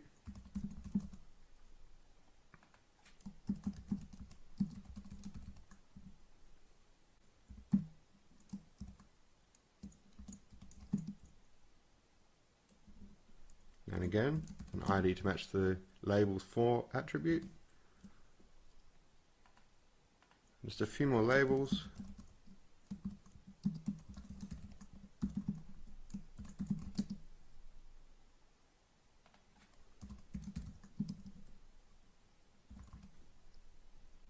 And for our checkboxes,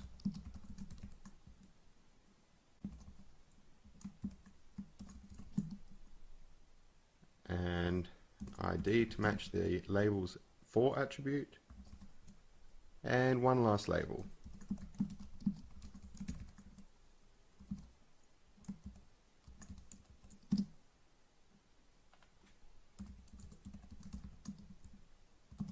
So now we can go ahead and specify the checked attribute. So I'm going to set this off radio button to checked.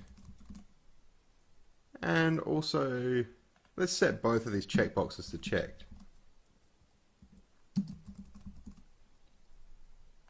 So let's save this and take a look at what the checked attribute does for radio buttons and checkboxes. As you can see, both checkboxes are checked by default, and the off radio button is also checked by default, as specified in the file, in the HTML file. So if you're not familiar with the input type of email and how it actually works in the browser, let's go ahead and create this email input type. Input type equals email. We'll give it a name of email and close it just like that. Also add in a label so we can actually see that this is for the email input.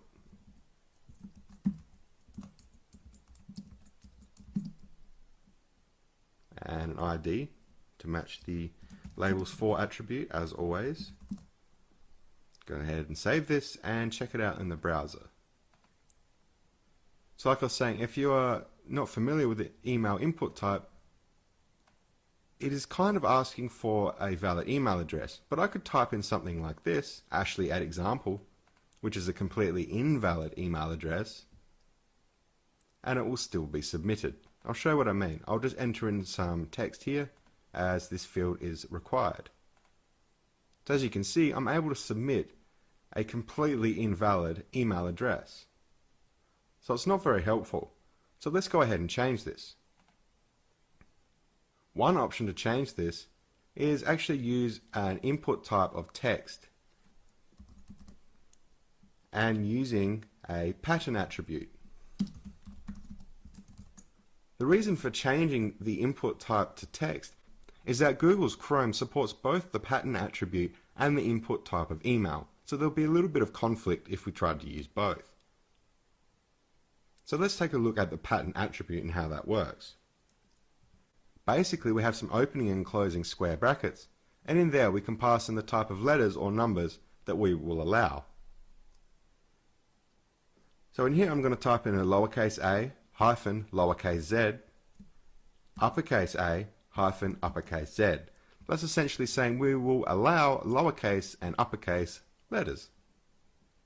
Then what we do inside some curly braces is we can specify the minimum and maximum values, or one single static value. So let's say we want a minimum of 3, and we're not going to specify a maximum, we're just going to have a minimum. So this could be any length that the user enters as long as it's longer than 3. And then we want an @ symbol. Then we want to open our square brackets again and type in a hyphen z, capital A hyphen capital Z. And then what we want is a minimum of 3 of them, and then we want a dot. So we'll put the dot inside the square brackets. And then again, we will pass in the amount that we will allow. And here we'll pass in a static value, i.e. just one singular value, and this will be 1. We only want one full stop there. Then we open and close our square brackets again and pass in A to Z, capital A to capital Z, and then the number that we will allow. We'll allow a minimum of 2 with no maximum specified, as there are some domain names like .me that have only 2 letters, and we don't want to cause any problem for those users. So let's go ahead and save this and check out this pattern attribute.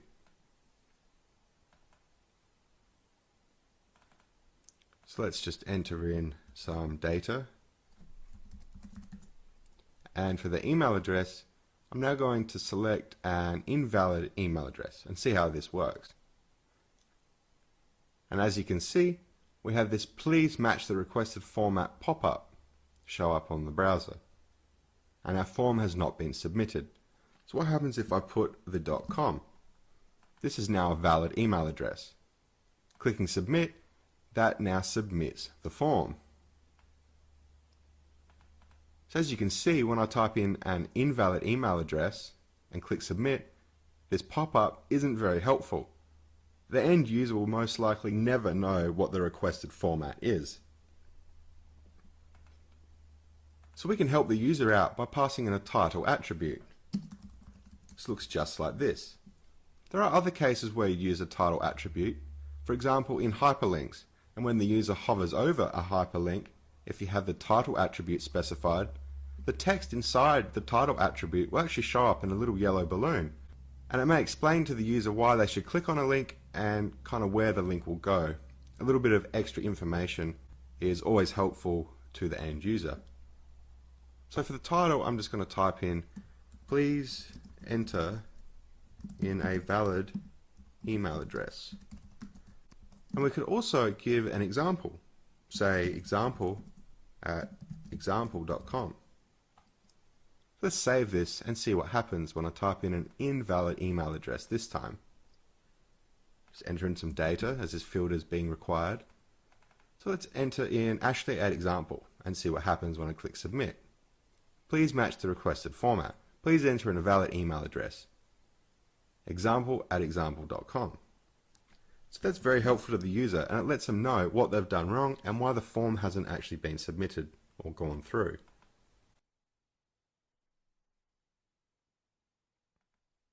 So let's take a look at using the pattern attribute with the tell input type. So input type equals tell. Name, I'm just going to call this phone, and close it just like that. And we'll add in our label. Just going to call it phone.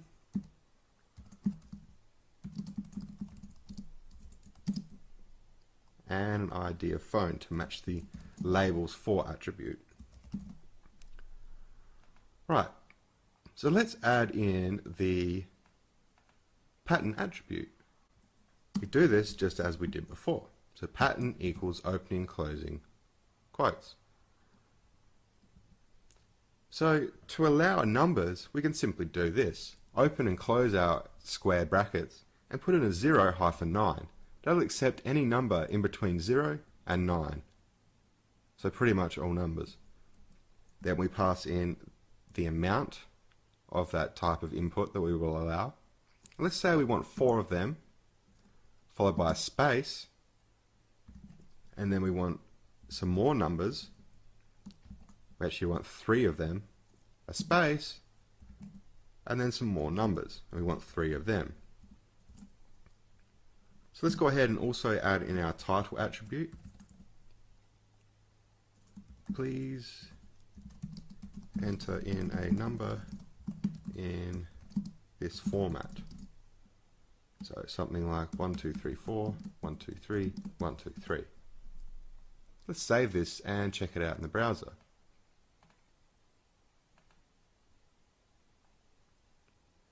So let's just get our information entered in correctly. And for the phone number, if I just type in a random bunch of numbers with no spaces and not adhering to our pattern, clicking submit, we get this pop-up saying please match the requested format, please enter in a number in this format. So that's actually quite helpful. So let's try it out with the correct format. Clicking submit and the form has been submitted. So that's how we can use the pattern attribute in HTML to kind of provide some form of guidance and disallow some form of input. But you should never rely solely on client-side technologies to validate any form of user input. And I'll give you a great example of this right now. So if I right-click on this username field, clicking Inspect Element, we can see our HTML inside the Elements panel. And here we can see autofocus and the required attribute. I can go ahead and just simply double-click on the required attribute, press delete and enter, and that field is no longer required. So I can click submit now and the form will go through. And the same with our email. I can go in and change the allowed pattern, or I could simply go in and change the entire pattern by deleting it, just like that. I'll delete the required attribute again. And as you can see, the end user can actually manipulate the form. So it's never a good idea to rely solely on client-side technologies to validate any form of user input. So I hope you've learned a little bit about using the pattern attribute, autofocus, the required attribute, and checked for radio buttons and checkboxes, and also the title attribute. In this video, we're going to take a look at adding in a relative URL or file path into the action attribute of our form element.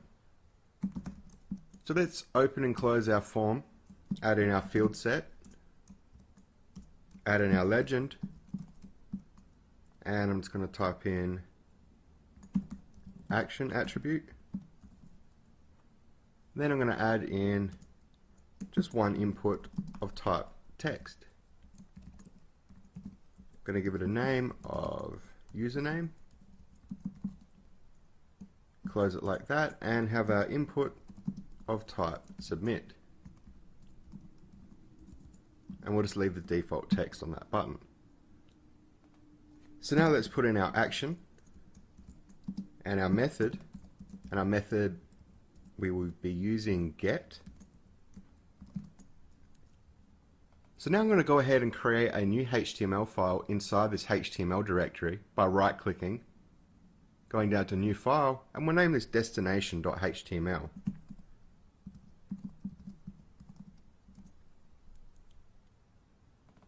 We're just going to create our basic HTML5 document structure for this destination.html.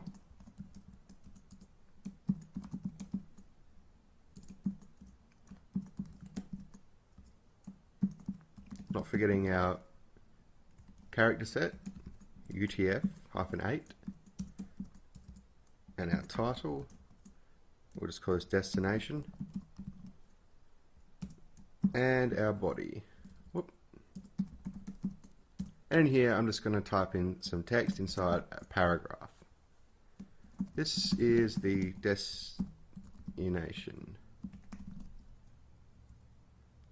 Right. So now I'm going to go ahead and save this and head over back to our forms.html file. And now we can add in the destination.html file as a relative file path or URL. As it's in the same directory, this HTML directory, we can just refer to it by using its name. So destination.html. So now let's load this up in the browser by saving it and going to preview. And take a look at what happens once we've specified the action attribute to an actual HTML file rather than leaving it blank. So we're on forms.html. I'm just going to enter in some arbitrary data. Just type in a few A's, click submit. As you can see, we've been sent to destination.html and the query string has been formed, with the username being the name attribute of the text field and AAAA being the value that I've entered into that text field. So this is our destination.html file. Now to actually have a valid HTML form, we actually need to put in a destination per se for our action attribute. If we leave this blank, this would actually show an error in the validator. But by putting in the actual value for the action attribute, we actually have a valid HTML form. So I hope you've learned a little bit about using the action attribute and sending data to a different HTML file. In this video, we're going to take a look at the fundamental differences between using the get and post methods. So let's start out by creating our form using our field set, our legend, post versus get, and we'll add in one singular input type of type text and give it a name of username and our input of type submit, and we'll leave the default text on that button. Now for our action, as you may see, I've created a destination.html file, which is just a plain old HTML5 document structure with a paragraph element saying this is the destination.html file. So we're actually going to be sending this data per se to the destination.html file. Destination.html inside the action attribute as it's in the same folder, this HTML directory. So we're going to use our method. We're going to have a quick review of the get method, and so we're going to save this and try it out in the browser. As you can see, we just have our forms.html in the URL bar. It's going to enter in some arbitrary data, clicking submit, and you can see we're sent to destination.html as specified in the action attribute, and we have a query string. Its username is the name attribute of the input and the value that I had entered into that input. So that's basically what the get method does, and as you can see, it isn't very secure as the contents of that form has actually been appended to the URL in the form of a query string. So 99% of the time you would not use the get method, you would use the post method. So we'll take a look at using the post method. As this is not a server-side processing video, we won't get right into what we'd actually do with the data once it's been sent via post, but I'll show you one of the fundamental differences. So let's save this and open it up in the browser. So let's type in some arbitrary data, click submit, and we're sent to destination.html. And notice we do not have a query string appended to the URL. So 99% of the time we would use the post method. So that's one of the fundamental differences between get and post. Post does not have a query string or does not form a query string. So you can see where this would be useful.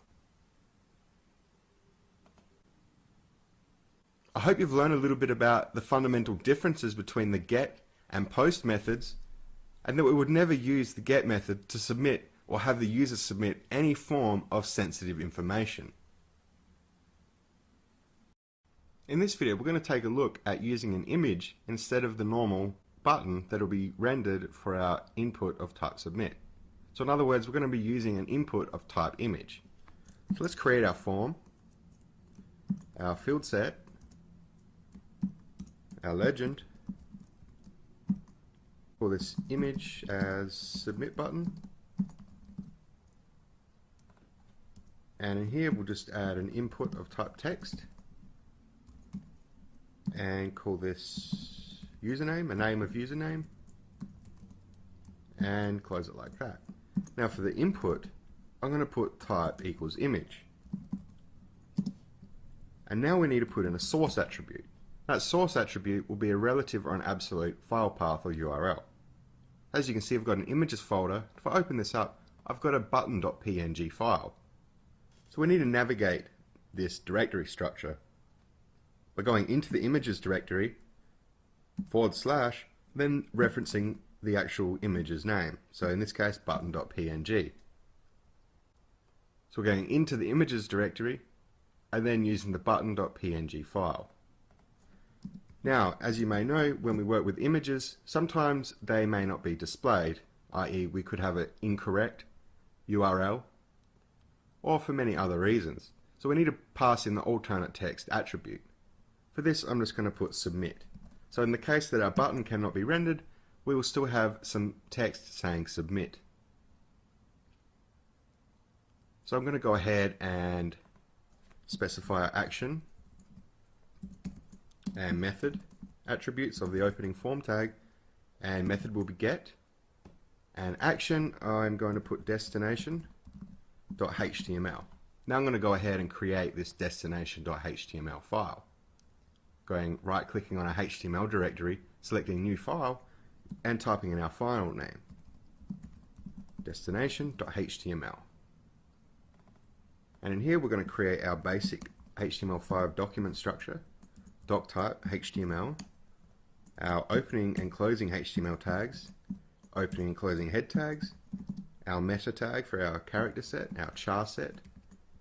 Our character set equals UTF-8, and our title, we're going to put in destination, then our body, and then I'm just going to enter in some text saying this is the destination.html file. Let's go ahead and save this and head back over to our forms.html file. So now we've got our action attribute specified and our method attribute specified as well. So this is now a valid form in HTML, and we're also using the input of type image instead of using the ordinary input type of submit for our submit button. So let's go ahead and save this and check out this input type of image in the browser. So as you can see, we have an image rather than our normal submit button. I'm just going to go ahead and enter in some arbitrary data and click the big button. As you can see, we've successfully been sent to destination.html, and we also have our query string. We may also notice we have this x equals 45 and y equals 29. These are mouse coordinates for where we've actually clicked on the button. So if we go ahead and click the back button and click the button down here, per se, we'll see that these have actually changed in value. So I hope you've learnt a little bit about using the input of type image rather than using the general input type of submit for a submit button on your form. In this video, we're going to create an international hotel booking form. So we're going to start out with our form, our action, which we'll just leave blank, and our method, which we'll pass in get. Then we have our field set and our legend. And we're actually going to have two different field sets. So for this field set, I'm going to say personal details. inside the legend. Then we're going to create some inputs. We're going to start off with an input of type text. We're going to give this a name of username. We're also going to pass in an ID of name, and we're going to pass in required, as we want this field to be filled out, and autofocus, so the user can start typing as soon as the page is loaded. And we'll put in a placeholder. And here we'll just enter in your username. And we'll have a pattern. And for the pattern, what we want to do is allow any amount of letters as long as it's greater than 3. Whether that be uppercase or lowercase. So we'll do A-Z in lowercase, then capital A-capital Z, and then we will allow a minimum of 3, just like that. Also want to pass in the title, so we can give the user a helpful hint if they enter in any information that does not match this pattern.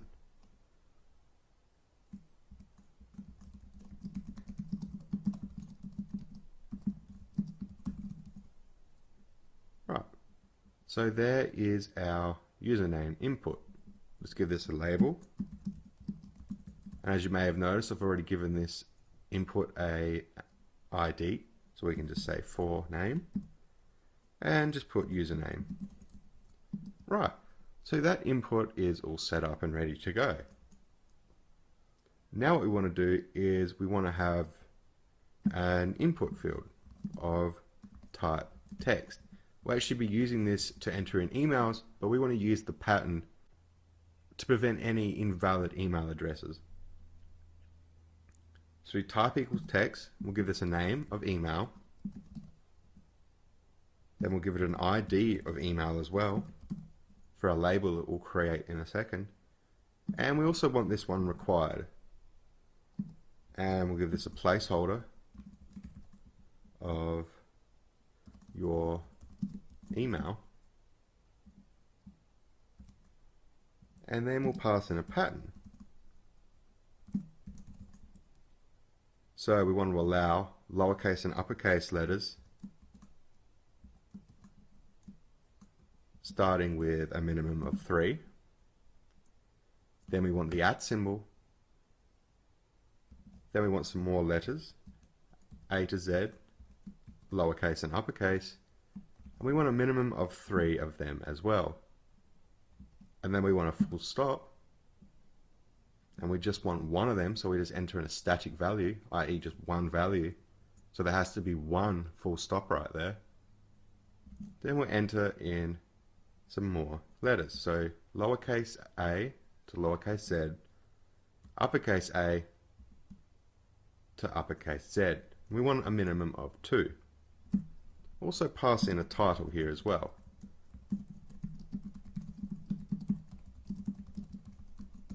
Please enter in a valid email address. So now we can go ahead and add the label for this input for email, as we've already created the ID of email for this input. Right, so now we want a phone input, so the user can enter in their phone number when making a booking. So we'll start off with an input of type tel, then a name of phone, and an ID of phone as well. Also want this field to be required, and the placeholder will be please enter in your phone number. And the pattern for this one will be something like this. So we want to allow numbers from 0 to 9. We want to allow 4 of them, no more, no less, followed by a space, the numbers 0 to 9. We want 3 of them, no more, no less, a space, some more numbers, 0 to 9, and exactly 3 of them as well. So now let's pass in the title. Please enter in a phone number in this format.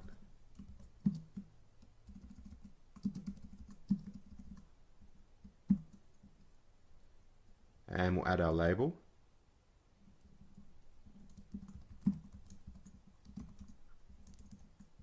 For phone, and put in phone. Now we're going to add a select element so the user can actually select their country. So we just add in our select element just like this, pass in a name attribute and give that a value of country. And I'm also going to pass in the required attribute because we require them to actually select a country, so required. Then we'll pass in our options, and what I'm going to do for this first option, I'm going to leave the value blank. So by default there'll be a blank option selected. Now to make this valid HTML, we can leave this value attribute blank, but we must also put in a blank space here. This will allow us to validate our form and have it validate successfully. So then the other options, I'm just going to put in some countries. The first one I'm going to put in US and put US. This text doesn't have to actually match this value attributes value in there. Put in one for the UK.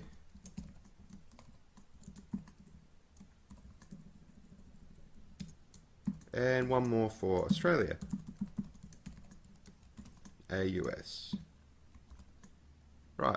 So now we have our select element complete, we actually have our first section of this form completed. Our field set is complete. So now we can go ahead and put in a line break just to separate this first section from this next section. And we're going to put in our second field set, as field sets are used to group related inputs. So these are related as they are relating to personal details. And these will be related because they'll be related to booking details. So for the legend, I'm going to put booking details. Then we can add in some more inputs. So I'm going to start off with an input of type date.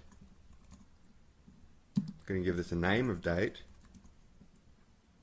And we're also going to pass in a minimum value, because we don't want the user to book a date in the past. That wouldn't really make sense. So remembering the actual format for the date as it is submitted, we use the year hyphen the month hyphen the day.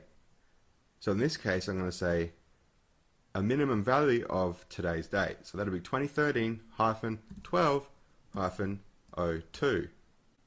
Then I'm going to close the date input just like that. Now we're going to put in an input of type number. Give this a name of number of guests. Then we're going to say we can have a minimum of 1 guest and an absolute maximum of 6 guests booking for the same hotel room, I assume. And close it just like that. Now we're actually going to have a paragraph, and we're going to say, do you require meals? And under here we're going to have some radio buttons. So an input of type radio. I'm going to give this a name of meals and a value of yes meals. Then a second input of type radio. Give this a name matching the previous radio button as to form some kind of radio button group, and give this a value of no meals. So now I want to put in a line break to separate this next input, and this next input is going to be of type checkbox.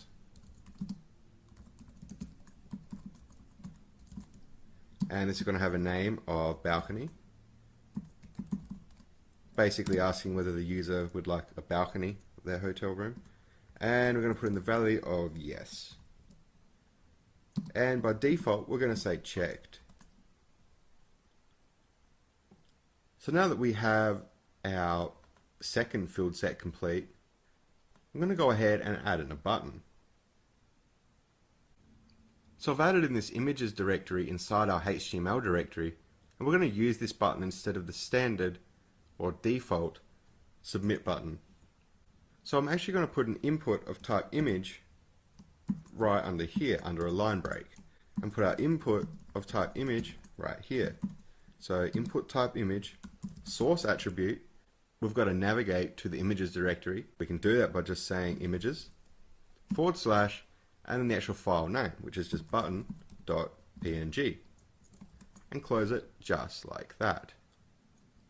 So go ahead and save this and take a quick look in the browser.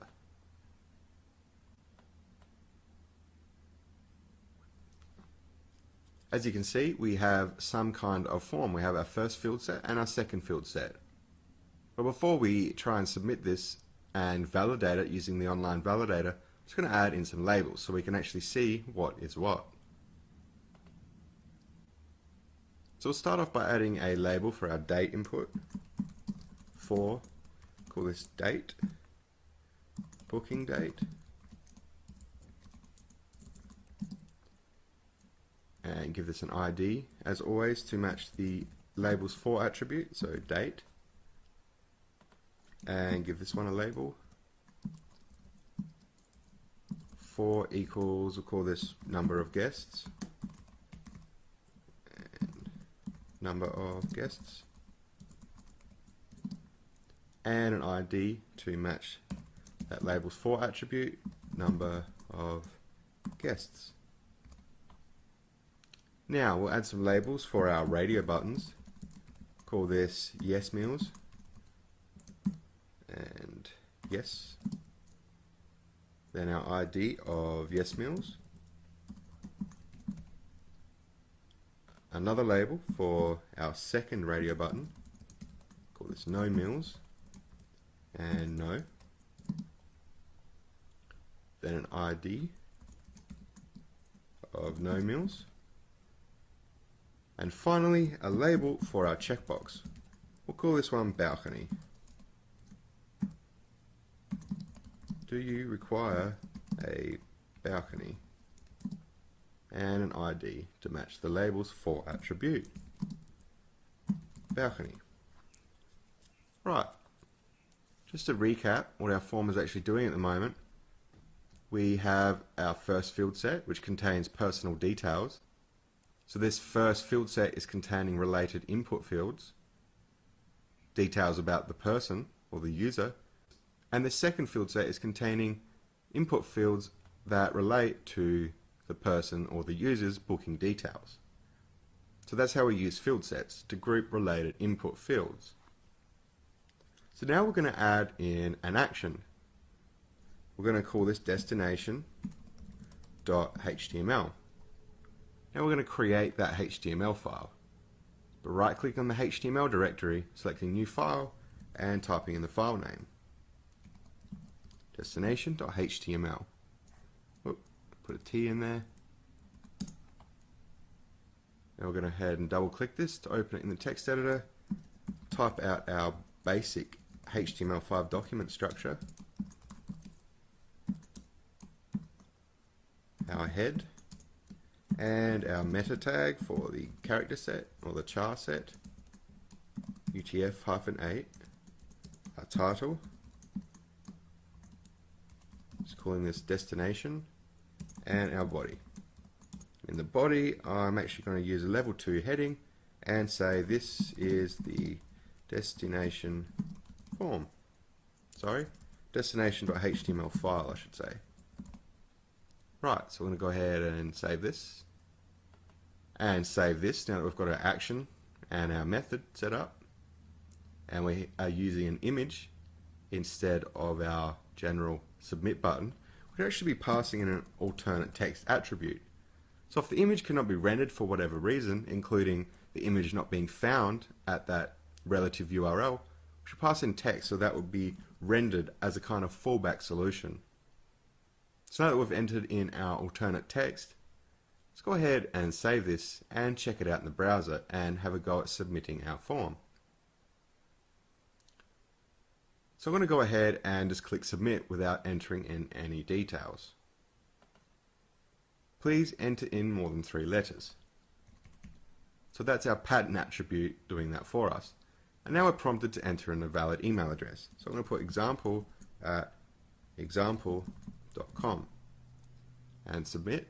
And now we're prompted to enter in a valid phone number in the form of 4 numbers, space 3 numbers, space 3 numbers. As you can see, our select element is actually displaying a blank value. So if we click submit, please select an item in the list. So I'm going to go ahead and select Australia. Now we can go ahead and select the booking date. We can't actually go back in time. We can only go into the future or select today's date. So I'm going to select today's date. And we're only allowing 1 to 6. So we can only select a number between 1 and 6 for the number of guests. So let's select 3 of them. Do you require meals? We can either select yes or we can either select no. We cannot select both of them at the same time. So that makes sense. I'm going to say yes. And do you require a balcony? I'm going to go ahead and uncheck that. So clicking on our button, we can see that our form has been sent to the destination.html file. And we have our query string containing all of the data that we've entered into the form, including our mouse coordinates for the image where we've clicked on the actual submit image. Right, so let's head on over to validator.w3.org and let's validate this file. So go to Forms, Open, and click Check. This document was successfully checked as HTML5, passed with 2 warnings. Let's check out these warnings. As you may already know, we'll always get the using experimental feature HTML5 conformance checker warning, while HTML5 is not set in stone. So we have this other warning regarding the date input type. The date input type is not supported in all browsers. Please be sure to test and consider using a polyfill. So basically that's letting us know that the input field of type date may not work consistently among browsers and platforms. Hopefully one day soon in the future this will actually be a recommendation or be fully supported, because it's actually a really cool input type and it's very helpful. So there we go, we have a valid form in HTML5. In this video we're going to take a look at some of the new HTML5 semantic elements. So the word semantics comes from ancient Greek, referring to a study of meaning. So when we say semantic elements, we simply mean elements with meaning, i.e. from the element's name we have a rough idea on what the element should actually contain. So let's start out by taking a look at the nav element, denoted by the opening and closing nav tags. Now the nav element should contain the main navigational content of a web page, such as links to help the user navigate their way around the website. Now we also have a header element, and the header element should contain introductory text regarding the web page, or introductory content I should say. We also have a footer element, denoted by the opening and closing footer tags. Inside the footer element we should put some content such as links to other related documents and copyright information. Copyright information could be regarding the author of the website.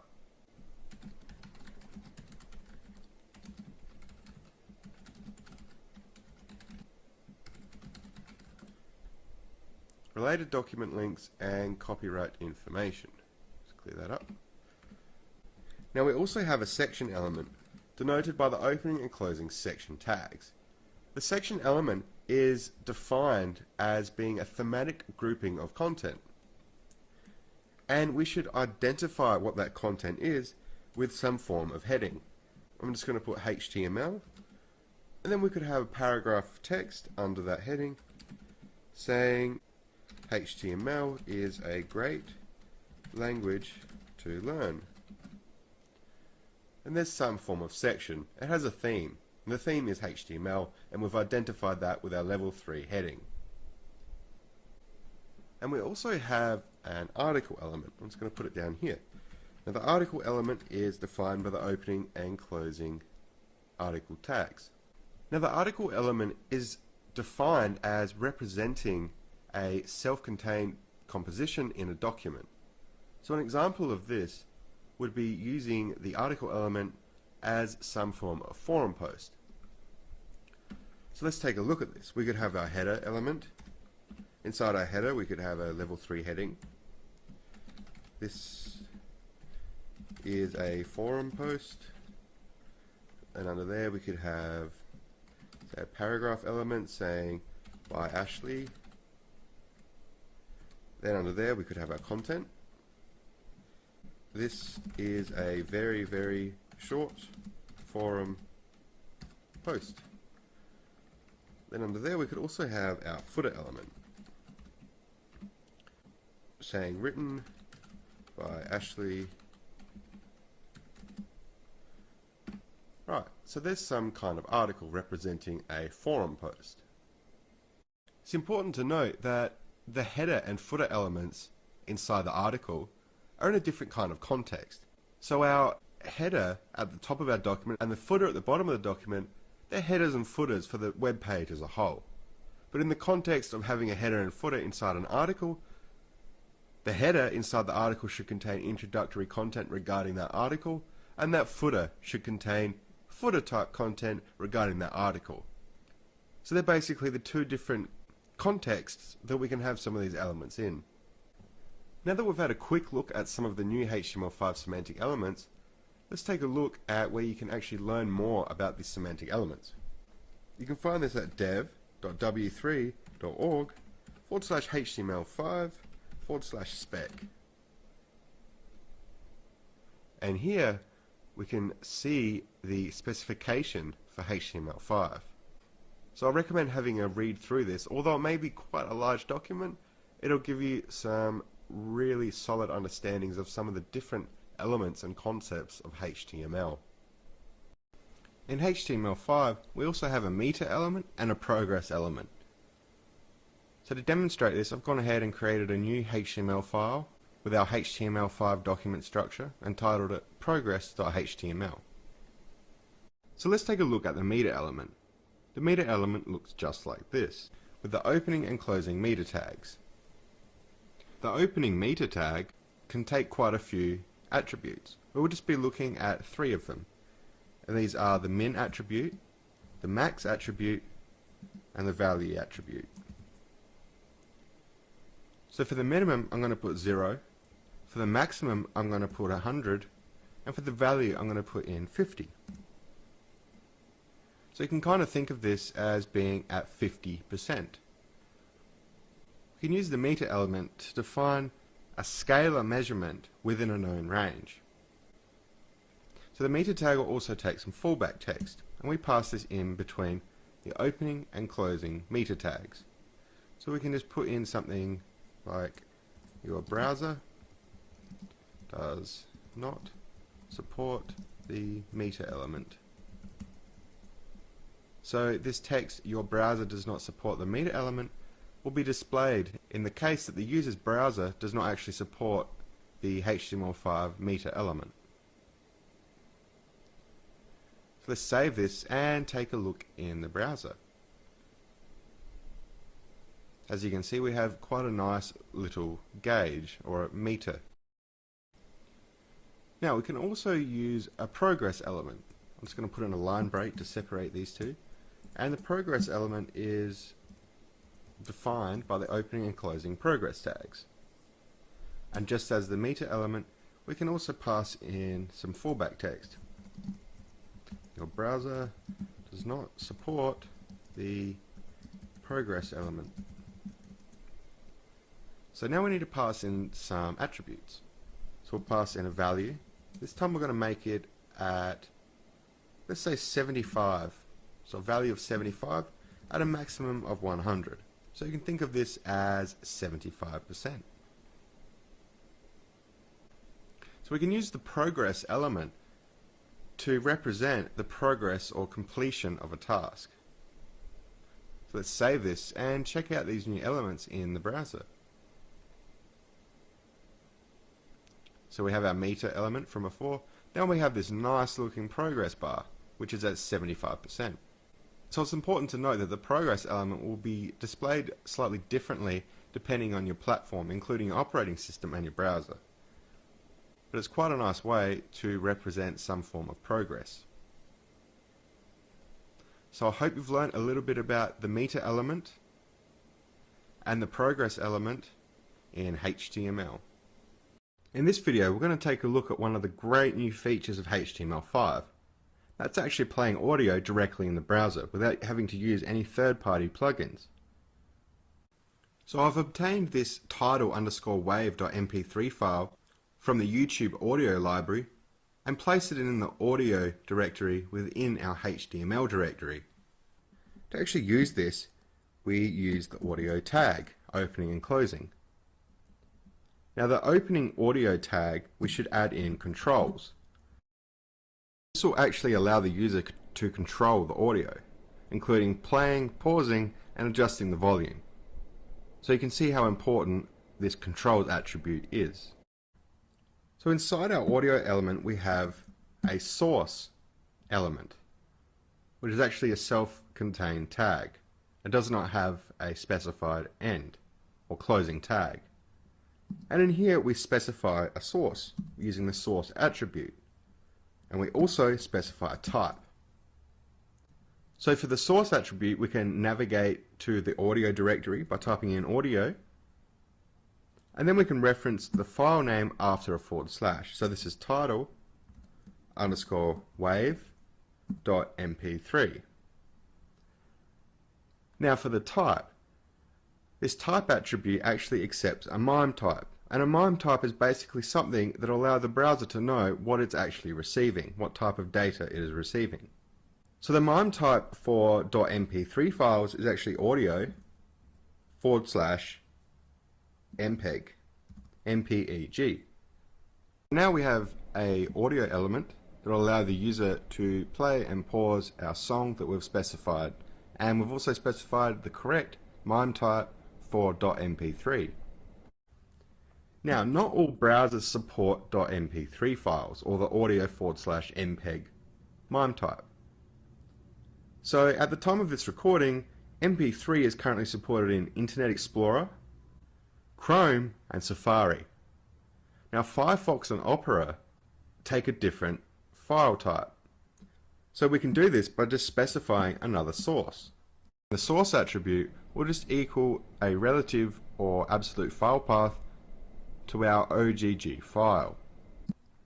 And the MIME type for OGG is actually just audio /OGG. Now I'm not actually going to go and convert this .mp3 file into an .ogg, but I'm just showing you how you can actually support majority of the major browsers. So we can also specify fallback text. So if the audio element isn't supported in a user's browser, this text will be displayed instead of the audio.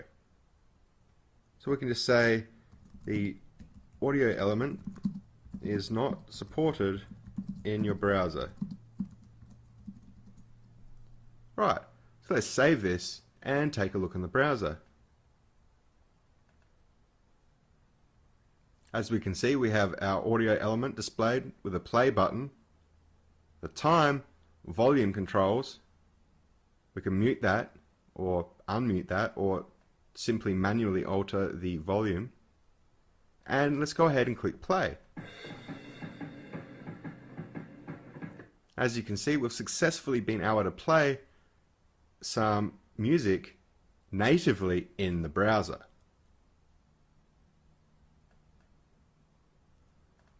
So just to recap, I haven't actually created this .ogg version of that music. I'll leave that up to you. And you would do that to support browsers such as Firefox and Opera. So I hope you've learned a little bit about the audio element in HTML5. In this video, we're going to take a look at one of the other great features in HTML5, and that is playing a video directly in the browser without the help of any third-party plugins. So as you can see, I've obtained this bigbuckbunny.mp4 file from bigbuckbunny.org, and I've placed it inside a video directory inside our HTML directory. So to actually render a video in the browser, we use the video element, denoted by the opening and closing video tags. Then we pass in a source, and this source doesn't have a closing tag. And then we pass in a source attribute and a type attribute. The source is the relative or absolute file path to the video, in this case inside our video directory. So we can reference this video by typing in the directory name and typing in bigbuckbunny.mp4. Then we need to pass in a MIME type. And a MIME type is basically something that will let the browser know what kind of data or file that it should expect. So for an MP4 video file, we type in video/MP4. At the time of this recording, the MP4 file format is actually supported in Internet Explorer and Chrome and Safari. So Firefox and Opera actually require a different file format, and this file format is OGG. I'm not actually going to convert this bigbuckbunny.mp4 into an OGG file, but I'll show you how we can pass in alternate sources to support different kinds of browsers. So if we did have a bigbuckbunny.ogg file in the same directory, we'd just type it in just like this, .ogg. And the MIME type for an OGG video is actually just video/OGG. So we can also pass in some fallback text that will be rendered in the case that the browser does not actually support the video element. Just like this.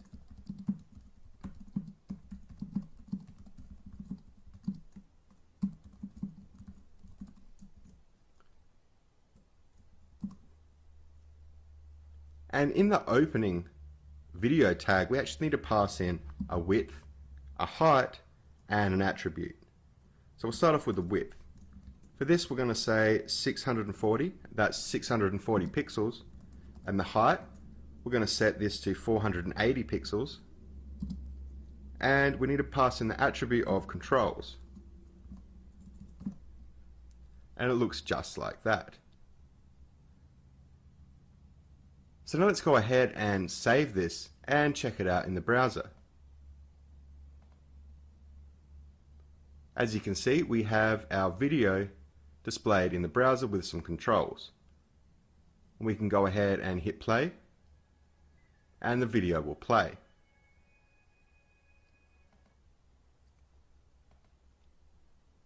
So I hope you've learned something new about the video element in HTML5 using alternate sources and using fallback text.